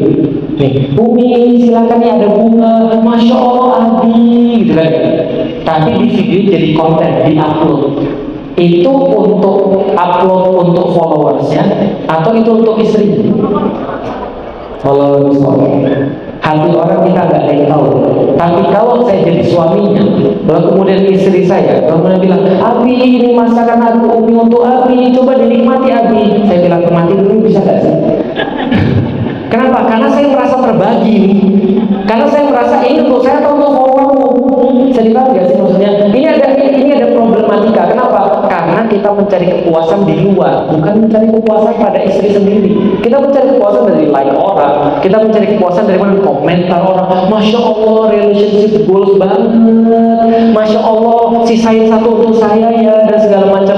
Ada banyak hal yang harus Anda sisakan cuma untuk keluarga Anda sendiri. Tidak perlu semuanya Anda publis. Ini cuma syiar Ustaz, betul, syiar itu harus, betul, dakwah itu harus, tapi tidak semua harus Anda buka di muka publik. Itulah kenapa sekarang saya heran, kenapa semakin banyak orang-orang itu influencer yang nunjukin romantisme di media sosial justru kejebak dalam masalah yang sama. Kenapa? Jangan-jangan ada pertanyaan dalam hati mereka, saya ini diperlakukan baik untuk follower, untuk konten, atau memang suami saya baik?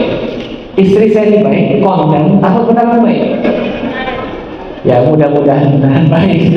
Nah itu adalah sedikit bagi kita sebuah koreksi bagi kita semua, bahwasanya kenapa harus setia? Ya kalau kita pengen untuk jalan jauh ya kita harus setia. Kalau jadi gini, alasan sederhana mau nikah itu adalah karena nikah itu satu-satunya cara untuk mencapai tujuan. Nih ya, dari sini pergi ke rumah, atau dari rumah saya pergi ke sini, bisa jalan kaki, bisa. Nggak perlu nikah kalau cuma untuk sekedar yang remeh-remeh. Tapi kalau saya mau pergi ke Surabaya, bisa jalan kaki? Bisa, tapi capek. Harus punya mobil. Nikah itu mobil. Nikah itu wasilah. Nikah itu kendaraan mengantarkan ke tempat yang kita tuju. Kalau kita cuma pergi ke Surabaya, cukup menikahi mobil, dalam tanda kutip. Tapi kalau pengen pergi ke Turki, harus nikah sama pesawat, dalam tanda kutip. Kalau kita cuma cukup di dunia, maka cukup nikah sama harta. Tapi kalau kita mau nikah sampai ke akhirat, tujuannya harus nikahi yang lebih daripada dunia, harus lebih daripada harta. Bisa dipahami? Karena pernikahan adalah kendaraan. Maka kendaraan yang tepat mengantarkan kepada tujuan yang tepat. Ada pertanyaan, dipersilakan. Silakan, panitia boleh milih siapa yang mau nanya.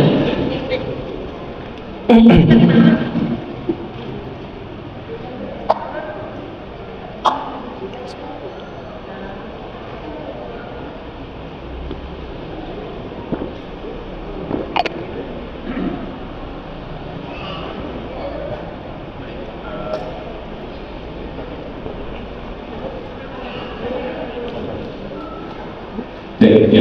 Baik,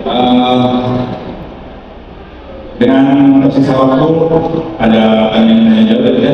Baik, kami di dalam mungkin 2 dari pertama. Satu dari pertama dari ibu dan dari bapak-bapak, silakan yang bapak satu, ibu-ibu satu, silakan dari ibu-ibu. Nggak bisa dicepit dulu ya.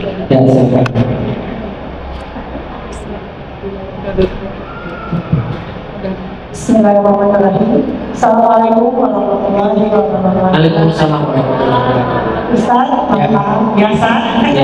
Jamaah wajib. Iya, wajib Anda ya Ustaz. Ustaz, istri solehah. Standar kita untuk istri solehah menjadi ratu bidadari surga. Itu Ustaz, standarnya. Baik. Insyaallah bisa jawab. Jadi misalnya kalau berarti kita sebagai muslimah, sebagai istri, standarnya seperti apa? Baik. Kita pengennya lebih dari itu untuk jadi bidadari surga. Assalamualaikum warahmatullahi wabarakatuh. Waalaikumsalam warahmatullahi wabarakatuh. Baik, silakan. Ada yang lain atau saya jawab dulu? Jawab dulu ya, baik. Kalau sekedar standar masuk surga itu bagi istri sangat gampang sekali. Lakukan yang wajib-wajib, selesai, suami ridho. Itu kata Allah, pilih pintu surga mana aja. Selesai, boleh masuk dari mana aja. Ada orang yang masuk dari pintu puasa karena sering puasa. Ada orang masuk dari pintu sedekah karena sering sedekah. Ada orang masuk dari pintu sholat karena sering sholat. Ada yang dari pintu zikir karena sering zikir. Tapi perempuan yang soleha, yang meninggal dalam keadaan diridhoi oleh suaminya, pintu mana dia boleh pilih? Asik ya, pintu manapun kebuka bagi dia. Itulah enaknya menjadi istri yang taat pada suaminya. Kenapa? Karena suami itu tugasnya berat. Suami itu tugasnya berat. Kenapa suami tugasnya berat? Kalau suami itu punya istri yang istrinya salah, itu nanti Allah akan minta pertanggungjawaban suaminya dulu. Itulah kenapa di dalam keluarga itu kalau ada permasalahan, Anda nggak usah nanya. Tidak ada satupun masalah keluarga yang satu benar satu salah. Nggak ada. Dua-duanya pasti salah. Dan terutama yang salah adalah siapa? Suaminya. Kenapa? Karena suami itu tanggung jawabnya berat. Bima fadallahu ba'duhum ala ba'din. Karena Allah lebihkan dia daripada yang lainnya. Artinya kalau ada yang salah, tanggungannya di situ. Jelas ya? Makanya suami punya hak talak. Karena kalau dia sudah tidak bisa lagi membimbing, dia bisa, saya nggak bisa lagi, saya nggak mau tanggung jawab lagi. Jangan sampai dia beratin saya di akhirat. Itu haknya pada suami. Karena suami punya dosa lebih besar ketika istrinya berbuat salah. Jadi itu adalah yang pertama. Kalau mau lebih daripada yang standar, ada jawabannya. Rasulullah Shallallahu Alaihi Wasallam menyampaikan bahwa sebaik-baik wanita di surga adalah Khadijah. Dan sebaik-baik perempuan di dunia adalah Maryam. Maka Anda tinggal pilih mau Khadijah atau Maryam. Insya Allah itu adalah lebih daripada rata-rata. Kenapa? Khadijah, setelah kemudian ditanya pada Rasulullah, kenapa begitu tinggi nilai Khadijah? Karena Khadijah mendukung dakwah Rasulullah Sallallahu Alaihi Wasallam. Itu yang pertama. The first lady atau orang pertama, perempuan pertama yang masuk Islam itu perempuan, namanya Khadijah. Dan dia tidak hanya masuk Islam, dia mengeluarkan seluruh hartanya untuk dakwah. Itu yang pertama. Yang kedua, tidak hanya dia keluarkan seluruh hartanya untuk dakwah, tapi dirinya juga dia keluarkan. Mau tahu, suatu hari bahwasanya malaikat Jibril datang, kemudian malaikat Jibril bilang, wahai Rasulullah, salam dari saya dan salam dari Allah untuk Khadijah. Disampaikan ya? Oh iya, kata Rasulullah. Lalu Jibril melanjutkan, dan sampaikan ada janji daripada Allah kepada Khadijah. Apa? Nanti di surga dia dibuatkan oleh Allah rumah dari mutiara yang tidak ada kelelahan dan tidak ada kebisingan. Ada apa? Tidak ada kelelahan, tidak ada kebisingan. Karena di dunia dia lelah menemani suaminya dan bising kupingnya dapat omongan orang karena dakwah suaminya. Jelas maksudnya? Itu balasannya Allah. Khadijah ngasih semuanya kepada Rasulullah Shallallahu Alaihi Wasallam. Yang paling penting ngasih apa? Ketenangan. Di luar Rasulullah bisa berjibaku, begitu pulang ke rumah dia mendapatkan ketenangan oleh Khadijah. Maka kekuatan laki-laki itu pada perempuan. Serius. Jadi gini, kalau Anda mau jadi ratu, Anda harus pintar menjadikan suami jadi raja. Tapi kalau Anda jadiin suami Anda seperti batu, maka Anda cuma jadi istrinya batu. Jadi istri yang istimewa bisa mengistimewakan suaminya, sehingga dia jadi istimewa. Bisa dikatakan, ini bukan dalil, ini bukan Islam. Jadi dulu orang Cina itu pernah bilang begini, kalau cowok ada masalah di kantor, itu cuma dua kemungkinannya. Kalau nggak masalah uang, pasti masalah ranjang. Paham maksudnya? Pasti masalah istri, kalau nggak uang. Cuma dua itu aja. Karena laki-laki itu makhluk simpel. Makhluk simpel itu maksudnya apa? Dia punya uang, dia punya kecukupan ranjang, selesai. Dia akan minta yang lain sebenarnya. Tapi kalau misalnya dia di luar kacau, masuk rumah lebih kacau. Itulah kata orang Turki. Orang Turki punya pepatah. Orang Turki punya pepatah. Tahu orang Turki? Orang Turki pintar perang atau enggak? Pintar banget orang Turki. Tapi pepatah mereka adalah begitu pulang dari jihad, mereka buka pintu rumah, mereka bilang begini, peperangan sebenarnya adalah membuka pintu rumah. Karena sehebat apapun laki-laki di medan jihad, di rumah jadinya kucing dia. Nah, dia ibu-ibu itu yang membuat suaminya itu bisa kuat di luar. Kalau di rumah dia nggak kuat, di luar dia jadi sengsara. Makanya kalau di rumah dia dikuatkan, di rumah dia dijadikan sebagai ya raja, disupport total seperti Khadijah mensupport Rasulullah, disitulah perempuan mendapatkan setinggi-tingginya posisi di surga. Karena nggak ada posisi yang lebih tinggi daripada Khadijah nanti di surga Allah. Maka itu adalah kalau bapak ibu, kalau ibu-ibu mau serius belajar, ada 4 perempuan: Khadijah, Maryam, Fatimah, Asia. Itu 4 yang langsung ditunjuk oleh Rasulullah untuk jadi tauladan para perempuan. Lebih terkhusus lagi Khadijah dan Maryam, karena ada hadis khusus, perempuan terbaik di surga adalah Khadijah, perempuan terbaik di dunia adalah Maryam. Itu adalah 2 perempuan yang harus kita target jadi seperti itu. Ada yang lain? Silakan. Waalaikumsalam warahmatullahi wabarakatuh.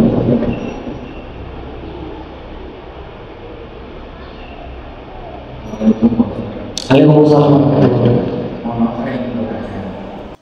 Pernikahan saya baru seumur jagung, itu 3 tahun. Saya mau bertanya, ada hal yang saya lakukan dalam pernikahan saya, yaitu memberikan seluruh penghasilan kepada istri dan orang tua. Apakah menurut Islam itu berkah atau betul adanya? Jadi ada yang pernah berbicara kepada saya, seorang lelaki memiliki rezeki itu bukan sepenuhnya milik lelaki tersebut, apalagi sudah berumah tangga, tapi itu adalah milik orang tua, istri dan anaknya. Mohon maaf. Ya baik, terima kasih. Jadi gini ya, pertama, laki-laki itu ataupun semua manusia itu rezeki dia memang bukan miliknya sendiri, tapi bisa jadi milik orang lain. Makanya di dalam Al-Quran adalah wa mimma razaqnahum yunfikun, dan sebagian yang diberikan oleh Allah kepada mereka kemudian menginfakkan harta itu kepada yang memerlukan, karena itu haknya orang lain.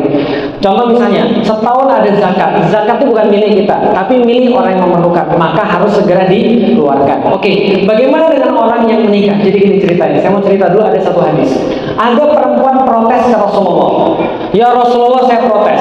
Kenapa?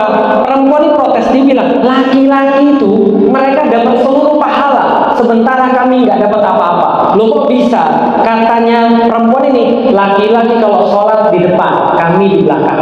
Kalau taklim mereka di depan, kami juga di belakang. Kalau jihad mereka maju, kami di rumah nggak bisa apa-apa. Kalau mereka jihad mati, syahid. Kalau mereka hidup mulia, jadi seorang pejuang di dalam Islam. Lah sementara kami di rumah nyuciin baju mereka, jagain anak-anak mereka, lalu kemudian melayani mereka, nyiapin makanan buat mereka. Kami dapat apa? Kami pahalanya apa? Rasul tersenyum lalu bilang begini, wahai perempuan, kasih tahu pada perempuan-perempuan yang mutus kamu bahwasanya sampaikan pada mereka semua yang laki-laki dapat di luar rumah itu semua untuk kalian. Maksudnya bahwa sholatnya di masjid itu kalian yang dapat pahalanya. Mereka juga dapat, tapi kalian dapat pahalanya. Kalian gak usah ngapa-ngapain, mereka bikin berjihad, kalian dapat pahalanya. Kalian gak usah ngapa-ngapain, mereka bisa sedekah di luar, kalian dapat pahalanya. Paham sampai di sini? Nah, ada ulama-ulama yang mengartikan semua yang didapat di luar untuk kalian termasuk harta. Termasuk harta yang semua dapat di luar itu untuk pengelolaan istrinya. Bagaimana di dalam Islam? Boleh-boleh saja. Ada banyak pendapat, 2 sih yang sebagian besar. Satu pendapatnya suami pegang duit sendiri, istri pegang duit sendiri. Yang kedua, biarlah istri yang pegang duit semuanya. Ada keluarga yang membagi uangnya, ini uang kamu, ini uang aku. Boleh nggak? Boleh. Dengan alasan mereka bilang nanti kalau kita wafat biar bisa dibagi warisannya mudah. Betul nggak? Betul. Tapi kesulitannya apa? Kesulitannya jadi bagi-bagi, gitu kan ya. Sebenarnya kalau tidak berniat untuk poligami, warisan itu mudah. Kalau istrinya sudah 2, itu warisannya ngitungnya lumayan, gitu kan ya. Nah makanya kalau saya istri cuma 1, ya udah sebenarnya gak usah dibagi-bagi, nggak apa-apa, karena repot nantinya. Sehingga nanti ada ini uangmu, ini uangku. Kalau saya lebih memilih karena keluarga saya simpel, ya udah duit kita bareng-bareng. Bareng-bareng aja duit kita, duitmu duit aku ya duit kamu. Kita cari bareng-bareng, kita biayai bareng-bareng. Toh ini juga untuk dakwah. Nah jadi kalau masnya semua uangnya dikasih istri, bagus, nggak ada masalah. Biar istri yang manage. Kenapa? Di dalam Al-Quran diceritakan bahwasanya kata-kata buyut atau bait atau rumah itu dinisbatkan pada wanita. Fi buyutihinna, di dalam rumah-rumah istri kalian, maksudnya di rumah-rumah mereka istri maksudnya, atau fi buyutikunna, di rumah-rumah istri-istri kalian. Artinya rumah itu identik dengan istri. Dalam pengelolaan rumah biar mereka saja. Sudah kita dapat berapa, kasih istri kalau kita mau, tapi saya mau uang segini untuk jajan ya, atau saya mau beli segini, nggak ada masalah. Bagaimana kalau pada orang tua, ada suatu waktu, ada seorang tua, orang tua laki-laki nih ya, bukan perempuan ya, laki-laki, dia ngambil duit anaknya. Ngambil duit anaknya. Lalu anaknya lapor pada Rasulullah. Ya Rasulullah, saya punya bapak ngambil duit saya, nggak kasih tahu saya. Gimana ini ya Rasulullah? Rasul panggil bapaknya, Pak, gimana bapak bisa ngambil duit anak bapak? Lalu bapaknya bilang, ya Rasulullah, dulu ketika dia masih kecil, saya yang ngasih dia makan. Saya ngidupin dia tinggal di rumah saya jaga dia daripada kejahatan-kejahatan, saya lindungi dia, saya sayangi dia. Salah ya Rasul kalau saya cuma ngambil duit dia tanpa izin. Maka Rasul katakan, bapakmu benar, kamu milik bapakmu, kamu hartamu milik bapakmu. Paham ya? Itu soalan bapakmu, itu soalan bapak. Bagaimana ibu? Kalau ibu itu yang lebih tinggi daripada bapak. Cuman dalam keluarga yang harus diseimbangkan bukan bapak dan ibu. Termasuk kedewasaan seorang laki-laki adalah pintar untuk mengatur perasaan, bukan hanya mengatur uang. Karena kalau kita pintar ngatur uang, ini kan dalilnya ada Ustaz, betul, tapi ada yang lebih tinggi daripada dalil, namanya etika. Tahu etika? Contoh ya, ini masalah ibu-ibu nih, bilang sama anaknya, nah kamu kan sudah nikah, iya, istrimu tuh gimana? Baik-baik saja. Kamu beli dia baru HP baru ya? Iya. Kenapa HP mama masih jelek? Karena HP istrimu HP baru. Kamu jangan-jangan lebih sayang ya sama istrimu ya? Kepikiran dia, kan apa yang lain dan segala macam. Terus dia tanya sama anaknya, nah kalau nanti saya sama istrimu kecebur di sungai, siapa yang ditolong duluan? Aku atau istrimu? Itu stres anaknya, paham Ustaz? Atau istri bilang begitu juga, mamamu aja, udahlah kau sama mamamu aja, gak usah sama saya, paham Ustaz? Ini berarti perasaannya terganggu. Makanya seorang suami dan seorang anak, selain daripada dia harus ngatur secara fisik, termasuk kedewasaan dia bisa ngatur perasaan. Gimana cara ngatur perasaan? Ya bisa-bisa antum lah, bisa-bisa laki-laki lah. Laki-laki itu pasti bisa. Ustaz saya nggak bisa. Bisa, yakinlah bisa. Kenapa? Itu kemampuan naluriah. Coba lihat ya. Pernah tahu ada banyak orang yang hamil di luar nikah? Itu gara-gara omongan laki-laki.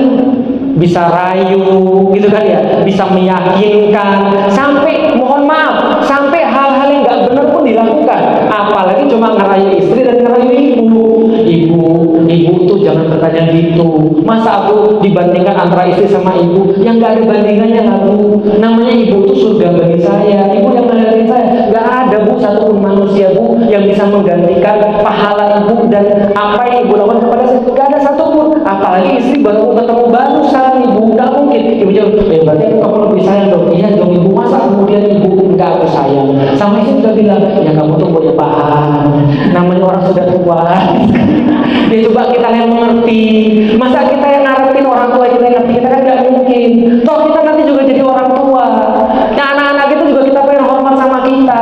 Yang gue kamu yang ngalah. Iya tapi kamu yang masa saya mau ragu komitmen aku sama kamu. Ya bisa-bisa lah ngomong. Nah, ini kan masalah emosional kan gak itu sekalian. Kadang-kadang perempuan itu memang harus diyakinkan emosionalnya. Kalau sudah diyakinkan emosionalnya, insya Allah gak ada masalah. Jangankan emas yang ngasih uang pada orang tua, istri yang nanya, ibu sudah dikasih belum? Kenapa? Karena dia tahu ketika dia minta emas ngasih ke ibunya, emasnya akan semakin sayang sama dia, kan gitu.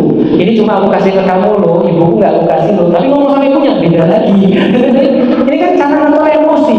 Jadi paham ya. Nah ini adalah tugas seorang laki-laki, termasuk kedewasaannya adalah bisa memosisikan antara suami dan orang tua. Karena problematika pernikahan itu ada 3. Tanya seluruh KUA, ada 3. 1, kurangnya pemahaman, itu 1. 2, finansial, itu nomor 2 yang paling banyak. Ketiga, kehadiran pihak ketiga. Pihak ketiga ini siapa? Bisa jadi pil, pria idaman lain, atau will, wanita idaman lain, atau mertua. Sekalian. Ini problematika juga gara-gara mertua. Makanya kita harus pintar-pintar memosisikan diri. Tapi kalau dikatakan dosa, enggak. Barokah enggak? Jelas barokah. Apa yang salah? Enggak ada yang salah sama sekali, Mas. Teruskan. Kalau misalnya selama ini ngasih duit ke orang tua, ngasih ke istri, cuma satu yang harus ditingkatkan. Tingkatkan jumlahnya. Ada yang lain mungkin silakan. Ada yang ya, yang di belakang tuh ada sana. Assalamualaikum warahmatullahi wabarakatuh. Waalaikumsalam warahmatullahi wabarakatuh. Ya. Saya mau bertanya sebagai anak muda zaman sekarang itu yang melihat banyak besar lingkungan saya yang ingin sekali jadi anak muda tuh takut dan ragu buat menikah gitu. Jadi saya mau bertanya tentang takdir dan jodoh. Kan kalau misalnya menikah gitu, orang-orang kan pasti bilang alhamdulillah, masya Allah udah ketemu takdirnya, ketemu jodohnya. Lalu setelah menikah 3 tahun, 5 tahun, 7 tahun, ternyata pasangan itu memutuskan untuk cerai. Nah, maka apakah itu berarti jodohnya salah atau takdirnya kurang tepat?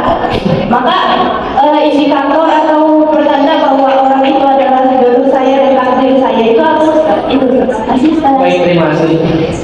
Salah satu pemahaman yang paling penting sebelum belajar tentang Islam adalah pemahaman tentang takdir.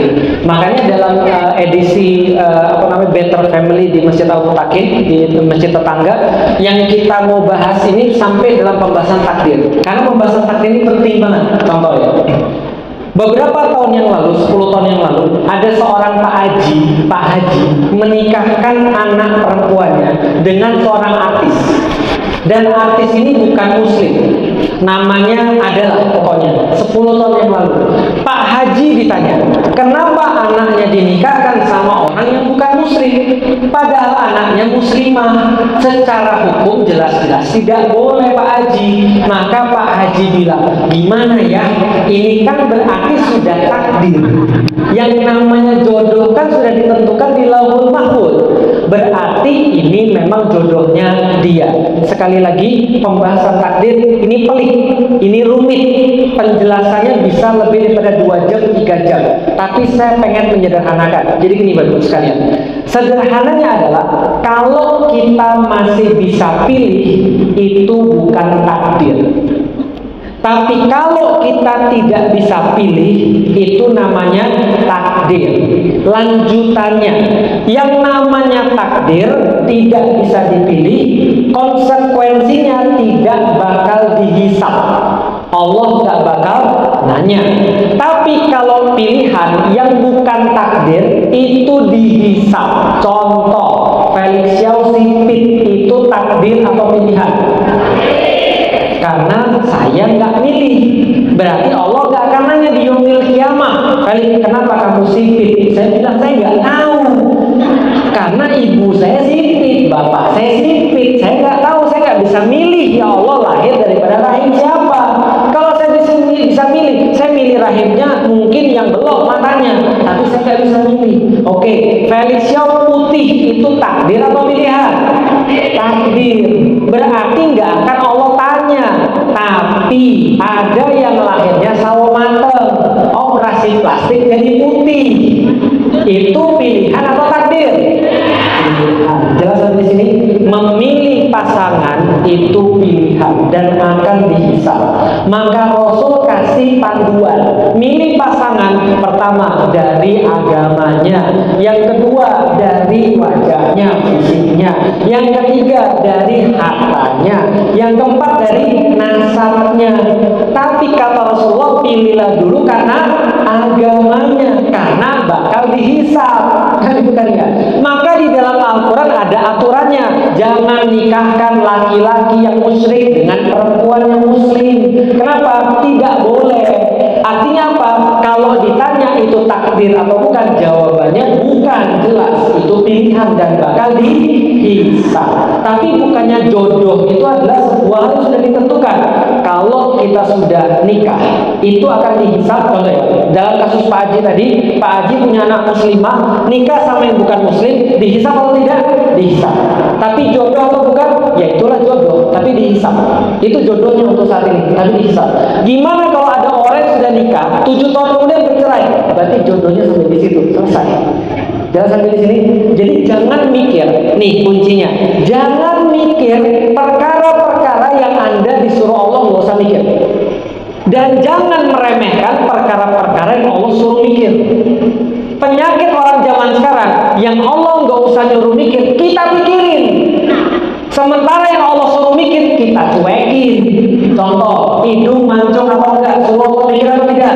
Enggak. Ya udah, ibu memang lahir udah begitu. Udah jangan mikir, kenapa hidung orang tua tuh mancung-mancung ya? Kenapa hidung saya tidak mancung ya? Ya udah jangan dipikir. Jadi paham sekalian. Karena tidak bakal diminta pertanggungjawaban. Kenapa saya lahir di Indonesia? Gak usah dipikir. Tapi perkara-perkara yang kita disuruh mikir kadang-kadang dicuekin. Amal soleh itu jangan dicuekin. Pakai jilbab yang benar, kerudung yang benar, jangan dicuekin. Belajar agama yang benar, jangan dicuekin. Berarti bisa dipahami ya? Jodoh itu pilihan. Dapatnya seperti apa? Allah sudah bilang tergantung kita. Karena orang baik akan narik orang baik, orang gak baik akan narik orang gak baik. Contoh, Felicia contoh, pas dulu saya masih belum muslim, saya bakal nikah dengan perempuan kayak begini. Gak mungkin lah. Kenapa? Gak suka saya. Apa mungkin seorang ustadz yang sudah punya ngerti tentang agama nikah sama cewek yang suka dugem? Mungkin gak? Gak mungkin lah. Kapan ketemuannya? Jangankan suka, ketemuan aja gak pernah. Orang laki-laki yang soleh di masjid terus, sementara yang sono dari diskotik ke diskotik, paham Ustaz ya? Ketemunya kapan? Oh mungkin pada subuh. Yang soleh baru pulang dari masjid, yang soleh baru pulang dari diskotik. Ketemu tuh. Kan bakal suka nggak? Nggak bakal suka.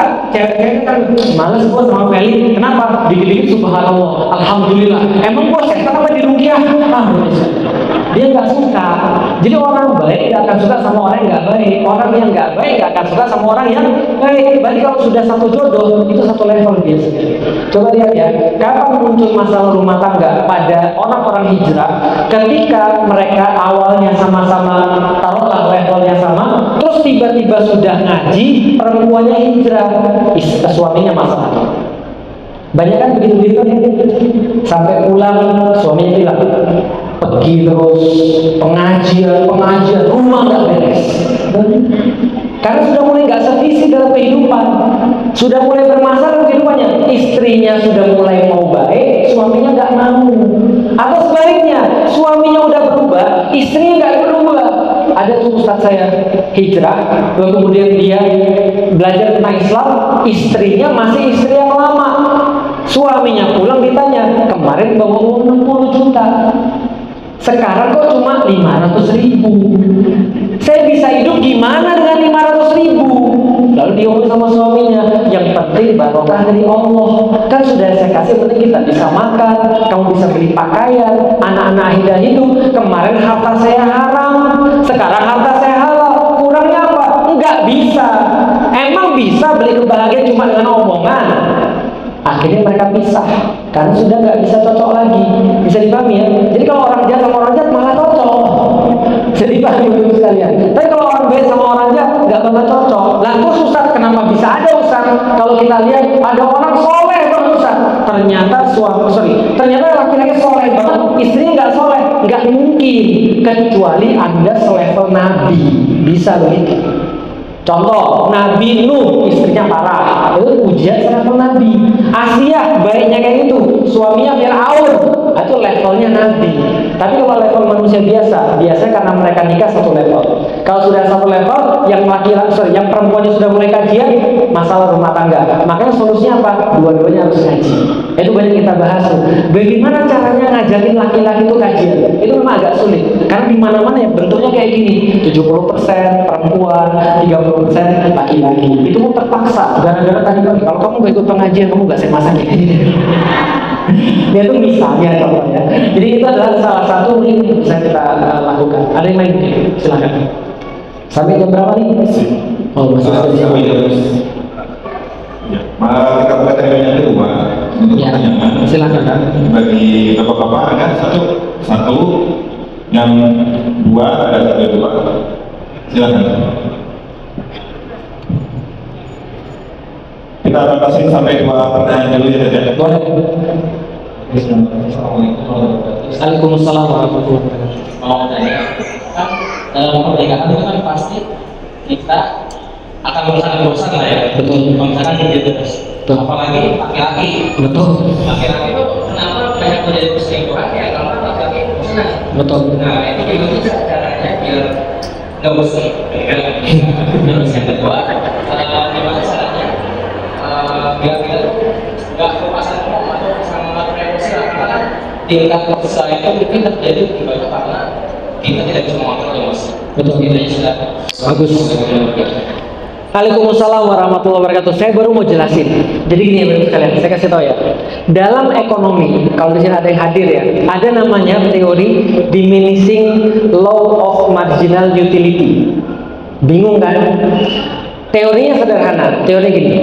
Dalam penambahan setiap konsumsi itu akan mengurangi rasa puasnya. Itu teorinya. Masih bingung? Oke. Contoh kampungan. Ya, contoh kampungan. Pernah pas puasa pengen banget makan makanan favorit. Pernah? Bagi saya mie. Saya suka mie. Lagi lapar banget pas puasa. Allahu Akbar, sudah disediain mie yang saya suka. Saya pasti makannya tuh rasanya kayak udah ke Sidratul Muntaha. Rasanya bahagia, senang banget. Kepuasannya 10 kalau kira-kira begitu ya. 1 sampai 10 kepuasannya. Mangkok pertama. Tambah lagi mangkok kedua. Rasanya 10 atau kurang? Nah, itu namanya teori berkurangnya kepuasan tadi. Bagi jadi berapa kira-kira kalau mangkok kedua? 8 lah ya, masih enak tapi ya sudah lumayan lah ya. Dikasih lagi mangkok ketiga, apakah sepuas yang mangkok pertama? Mangkok pertama 10, mangkok kedua 8, mangkok ketiga berapa? Sudah 4. Sudah seneng. Sudah seneng, enak. Sudah di sini udah penuh, tegang nih sudah. Paham ya? Udah tegang. Wah, suruh makan. Ya udahlah, nggak apa-apa lah, makan lagi. Dikasih mangkok keempat. Kira-kira gimana? Paham ya? Kepuasan itu terus menurun. Bagi laki-laki namanya adalah bosan. Bosan kenapa? Karena gitu-gitu terus. Sekarang saya kasih tahu, Bapak Ibu sekalian, ciri-ciri dunia bukan hanya perempuan dan bukan hanya laki-laki. Ciri-ciri dunia adalah kullu man 'alaiha fan. Semua yang ada di dunia punya sifat. Apa sifatnya? Fana.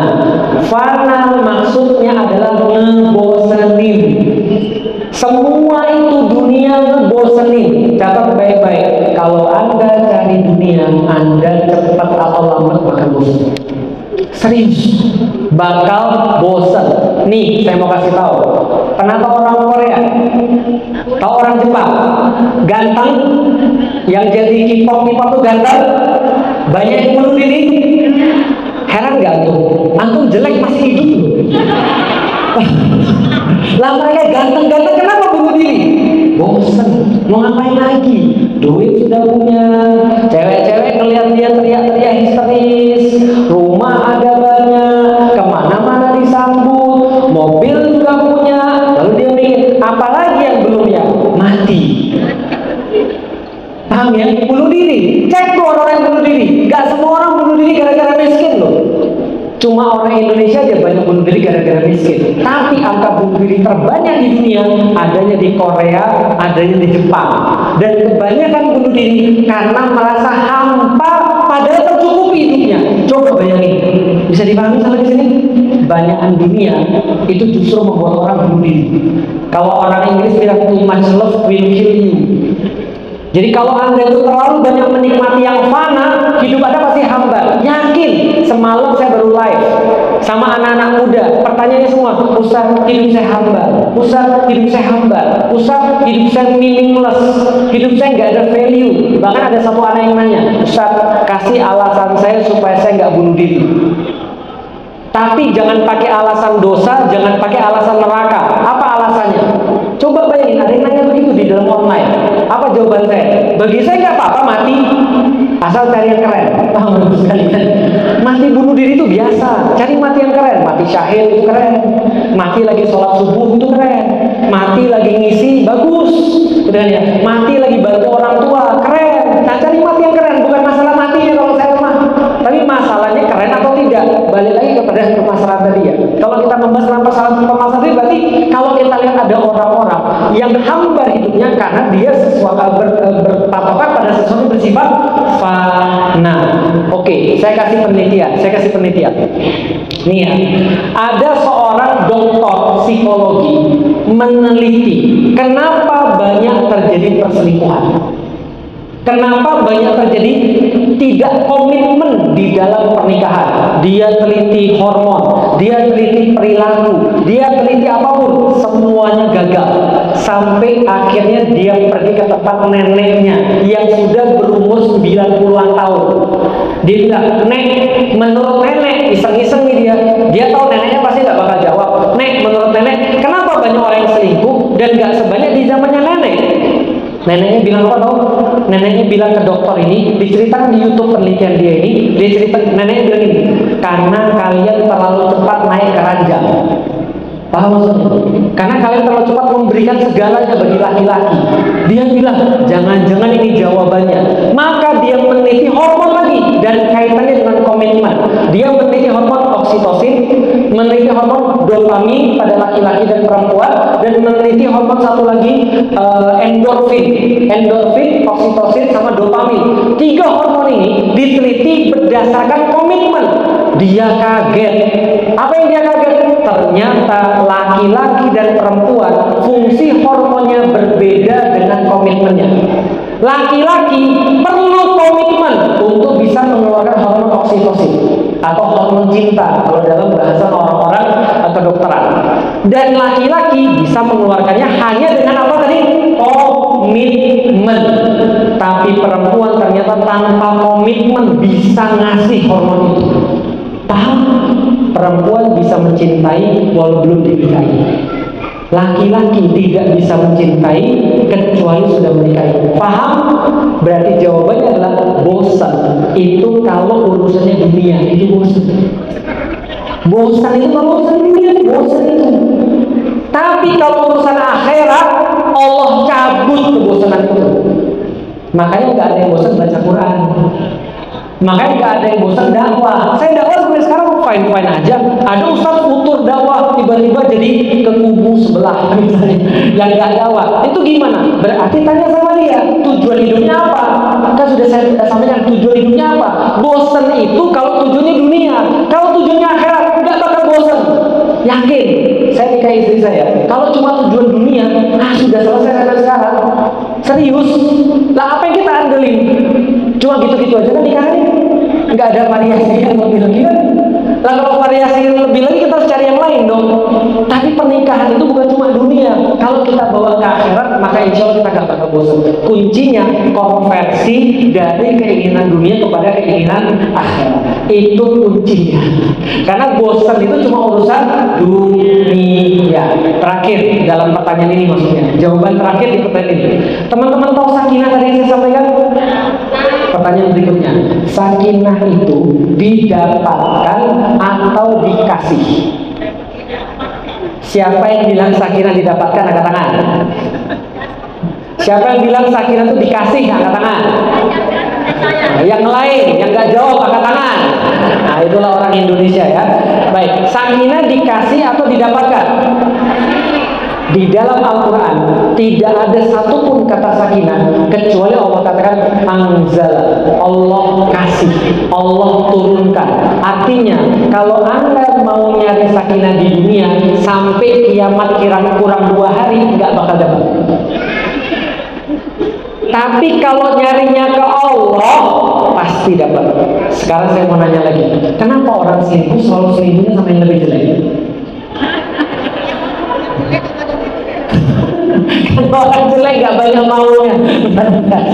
Salah. Lah kan yang jelek kan yang diselingkuhin. Iya kan, pernah lihat nggak orang? Berarti kan nggak semua orang. Jadi gini, kalau dia kata saya bosan sama istri saya, berarti harusnya nyari yang lebih cantik kan? ya kan ya? Tapi nyari orang yang lebih jelek. Variasi macam apa itu? Katanya bosan sama yang cantik, oh berarti sama yang jelek gitu kan? Berarti bukan karena bosan. Betul, bukan karena bosan, tapi karena apa? Syaitan itu tugasnya menghiasi yang jelek. Paham? Makanya sudah jelek itu tahu diri, yang boya taat gitu loh maksudnya. Jangan sudah jelek maksiat. Setan itu tugasnya menghiasi yang jelek sehingga cakep dalam pandangan manusia.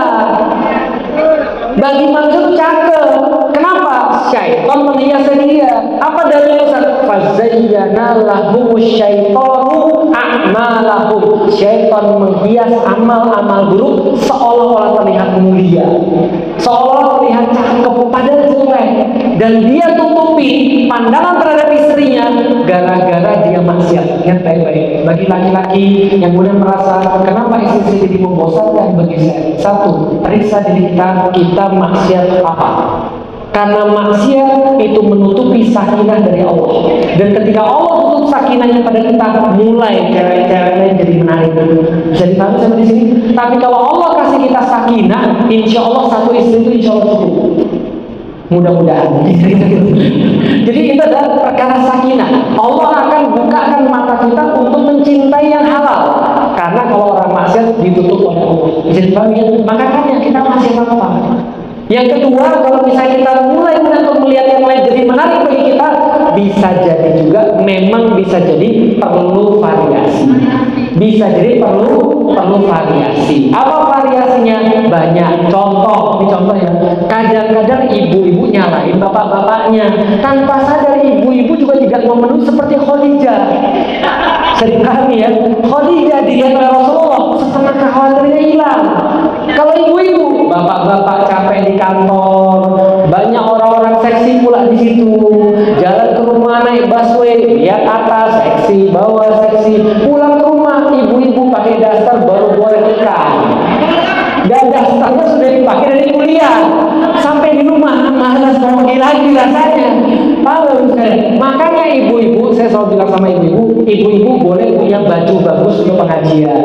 Pengajian hari Senin, bajunya warna ini. Pengajian hari Kamis, bajunya beda lagi. Tapi bapak-bapak juga perlu baju yang bagus, kok yang dipakai, dandanan kok yang dipakai. Saya udah tua Ustaz, ada cerita para sahabat, namanya Abu Thalhah dan Ummu Sulaim, sudah tua juga.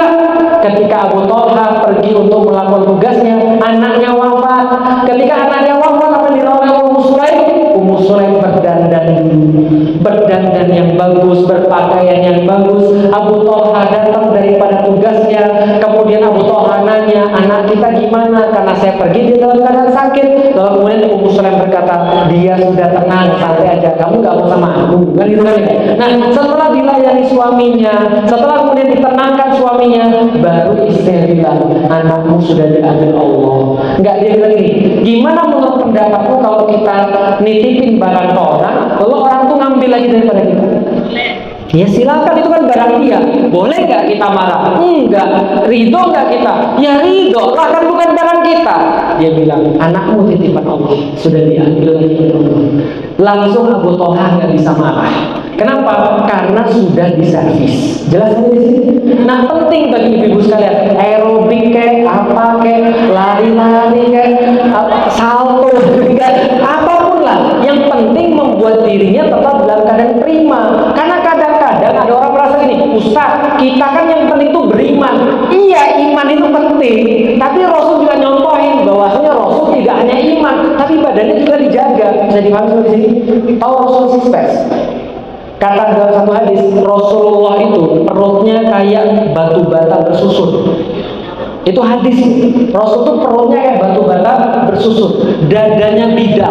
Kalau jalan gak pernah nanggung, kalau jalan seperti menuruni bukit, kalau berbalik seluruh badan, menatap dengan tatapan yang tajam, memperhatikan dan seterusnya. Itu Rasulullah. Jadi Rasul itu orangnya nggak apa ya, nggak penyakitan gitu. Jadi nggak kayak apa, nggak ya Rasul itu meyakinkan. Bagaimana dengan Bunda Aisyah? Ada banyak hadis-hadis. Bunda Aisyah itu sering, ya makanya kan yang kemarin dipermasalahkan ke Ustaz Hanan, karena Ustaz Hanan bahas Bunda Aisyah itu sering jalan-jalan. Kalau zaman sekarang namanya traveler, dan jalannya bukan naik mobil, jalannya Maka kemudian wanita-wanita di zaman Rasulullah itu ya badannya terlatih gitu maksudnya. Nah artinya laki-laki juga berhak mendapatkan itu, baju yang bagus, perawatan yang bagus, kok ya beli parfum di rumah misalnya, dan segala, belajar masak dan seterusnya. Itu adalah yang perlu ibu-ibu lakukan. Balik lagi, karena jangan ngarepin bapak-bapak tuh ya begitu. Yang harus waras siapa? Ibu-ibu. Jadi jangan hanya pakaian di luar yang bagus, pakaian di rumah juga harus bagus, perilakunya juga harus bagus. Nah di situ nanti baru bilang, bapak-bapak bilang, nah kalau begini bagus, ibu pengajian tiap hari nggak apa-apa. Kenapa? Karena bapaknya punya benefit, keuntungan dari sana, yaitu dunia nggak apa-apa. Dunia dinikmati aja. Dunia memang membosankan, tapi kadang-kadang perlu variasi. Pergi aja ibu-ibunya pergi kemana, umroh, pergi ke Turki, pergi ke Bandung, pergi ke Puncak, ajak jalan-jalan. Sekali-sekali ibu nggak usah makan, kita pergi keluar, kita makan di luar dan segala macam. Itu perlu juga. Namanya variasi dalam kehidupan. Gitu ya. Jadi itu tentang masalah bosan. Kalau di akhirat insya Allah mudah-mudahan bosannya berkurang. Dan tenang, bukan kita yang pertama. Sudah ada orang-orang terdahulu yang mereka juga dalam kehidupan juga nggak bosan sama istri yang cuma itu saja. Jadi itu adalah kalau kita bawa ke akhirat. Silakan Pak Rima. Alam. Mengingat waktu dan masih ada seperti waktu itu. Ya, monggo kalau ada yang terakhir kita jawab. Dikasih satu pertanyaan terakhir. Silakan. Ada? Mengapa? Ya, bapak-bapak ya. Ibu-ibu kan nanti banyak kajiannya.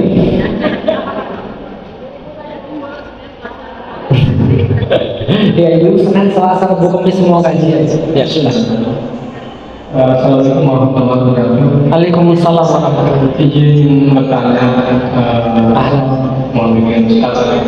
Tadi dimaksudkan bahwa laki-laki sebagai pembawa kita menjaga semangat. Tapi di perjalanan ya kita berpikir misalnya pernah menghubungi istri. Nah, tetapi ketika kita sadar kita mau itu sudah selesai. Nah, saya mau ingin sesuatu karena dengan kesulitan itu kan yang terluka adalah istri. Kenapa? Yang terluka istri kita. Oke. Nah, itu saya mau untuk kita laki-laki apa yang kita lakukan untuk mengatasi trauma istri kita yang pernah kita sebutkan. Baik. Apapun perbuatan kita, seandainya kita sudah berbuat sama orang sesuatu yang salah, lalu kemudian kita sudah merasa tobat, lalu kemudian kita merasa bahwa kita sudah zalim, Rabbana zalamna anfusana wa illam taghfir lana wa tarhamna lanakunanna minal khasirin. Maka kemudian Rasulullah SAW menyampaikan, tutupilah perbuatan-perbuatan yang buruk dengan perkara-perkara yang hasanah, perkara-perkara yang baik. Karena kenapa? Karena tidak ada yang bisa kita lakukan selain itu. Jadi gini, dalam dunia kepercayaan, nikah itu akidahnya adalah trust. Apa? Trust, kepercayaan. Kalau trust itu sudah terluka, maka harus dibangun kembali. Kalau tidak bisa trust lagi, kalau sudah nggak bisa trust lagi, mendingan selesaikan pernikahan. Karena tidak ada kebaikan pada pernikahan yang nggak ada trust. Kalau misalnya contoh ya, nih contoh, ini yang belum nikah dulu. Ada pas orang belum nikah, curhat, lalu kemudian bilang Ustaz, saya harus ngomong atau tidak Ustaz? Saya seorang perempuan, saya sekarang sudah mau nikah. Sudah pesan tempat, sudah pesan catering dan segala macam. Cuma saya deg-degan karena ada yang saya sembunyikan dari dia. Saya selalu mau ngomong tapi gak jadi. Menurut Ustaz gimana? Saya harus ngomong atau tidak? Karena saya pernah pacaran, kata Ahwat ini, dan saya sudah berzina dengan pacar saya dulu. Tapi sekarang saya bertobat, saya menyesali banget Ustaz, dan sekarang saya mulai hidup yang baru. Menurut Ustaz ngomong atau tidak? Saya bilang ngomong. Kenapa ngomong? Karena pernikahan itu urusan trust. Dan trust itu kayak orang jual beli. Kayak orang jual beli. Bisa dipahami sekalian. Kamu jual apa? Saya jual barang baru. Masih ada segelnya. Begitu sampai misalnya segelnya sudah tidak ada, yang beli akan bertanya, kamu bisa dipercaya atau tidak? Jangan-jangan bukan ini yang kamu bohong, tapi banyak yang lain kamu bohong. Maka kasih tahu kepada yang beli, apapun yang menjadi problem, kalau dia mau terima, kalau tidak mendingan sekarang daripada nanti. Setelah itu kemudian dia bilang, berarti harus mau Ustaz? Ngomong. Setelah dia ngomong, calon suami bilang, saya istikharah dulu, boleh. Lalu suaminya bilang gini, ya udah kalau gitu saya terima. Kalau terima, jangan pernah diungkit lagi. Paham maksudnya? Jangan pernah diungkit lagi. Karena ujiannya nanti kalau sudah nikah terjadi kesalahan kecil, pasti mau ngungkit. Kamu sih dulunya. Nah itu kalau udah kejadian itu parah lagi. Makanya tadi kalau misalnya ada kejadian kayak tadi, mau suami, mau istri, mau belum nikah, sudah nikah, kejadian nih maksiat, lalu dia mau bertobat, dia sudah taubat pada Allah, dia sudah benar-benar menyesal, maka bilang sama istri, kamu masih mau terima Allah atau tidak? Kalau kamu masih menerima aku benar-benar sudah bertobat, aku nggak bakal ngulangin lagi. Dan aku benar-benar komitmen sekarang, kalau mau jangan diungkit-ungkit lagi. Langsung tutupi dengan kebaikan-kebaikan. Kenapa? Karena trust itu muncul lewat waktu. Kita nggak bisa munculin trust langsung, nggak bisa. Rasulullah bangun trust berapa lama? 40 tahun. 40 tahun Rasul bangun trust sehingga dia dikenal sebagai Al-Amin, gak mungkin nipu, mustahil bohong, kalau ngomong mesti benar. Itu Rasulullah SAW 40 tahun bangun trust. Ada orang baru melakukan kesalahan, dia nggak bisa ngarep istrinya langsung percaya, nggak bisa. Tapi yang harus dia lakukan adalah tadi menjalankan kebaikan-kebaikan sehingga nanti lambat laun trustnya akan muncul insya Allah. Tapi kalau sudah komitmen, kalau memang benar-benar nggak diulangi, istrinya sudah terima lagi, jangan lagi diungkit-ungkit, karena nggak ada yang lebih menyesalkan, yang lebih menyakitkan bagi laki-laki kecuali istri yang nggak percaya. Paham sampai di sini? Saya kasih tahu ya, ketika saya nikah saya bilang saya cuma perlu 2 dari istri saya.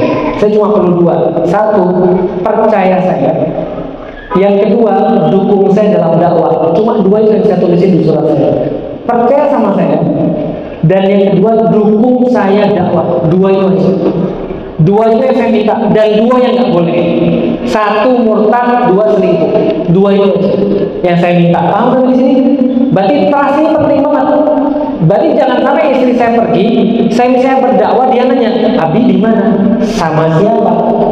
Ngapain aja? Itu saya nggak suka. Kenapa? Karena nggak trust. Karena kalau istri saya trust pada saya kan balas lebih. Tapi kalau istri saya nggak trust sama saya jadi nggak enak. Paham ya? Karena jadi orang nggak dipercaya itu nggak enak, itu maksudnya. Nah, tapi laki-laki kalau mau dipercaya, ya tadi dijaga. Jangan sampai kemudian tadi sudah dipercaya nggak dijaga, ya hasilnya harus ya ulang lagi. Tapi nggak ada masalah. Yang penting sudah komitmen, jangan diungkit-ungkit lagi. Kemudian tutupi keburukan-keburukan dengan kebaikan-kebaikan. Tapi kita tidak bisa berharap orang itu langsung percaya, karena percaya datangnya lewat waktu. Wallahu a'lam bishawab. Semoga bermanfaat. Semoga Allah melindungi keluarga kita, semoga Allah melindungi anak-anak kita, semoga Allah menjaga suami-suami kita di luar, semoga Allah juga menjaga istri kita di rumah. Dan Bapak Ibu sekalian, selingkuh itu atau keadaan bahwa orang itu tidak setia itu sangat terpengaruh dengan hubungannya dengan Allah. Maka yang harus kita bangun di dalam keluarga bukan saling percaya saja, tapi kita percaya dengan Allah. Namanya akidah. Ini yang insya Allah memperbaiki keluarga kita. Dan karena kita nggak bisa 24 jam melihat dia, kita nggak bisa 24 jam menjaga dia, maka serahkan pada yang bisa 24 jam menjaga dan melihat dia, yaitu adalah Allah Subhanahu wa Ta'ala. Wallahu a'lam. Mudah-mudahan kita diberikan kebaikan oleh Allah. Assalamualaikum warahmatullahi wabarakatuh. Waalaikumsalam warahmatullahi wabarakatuh.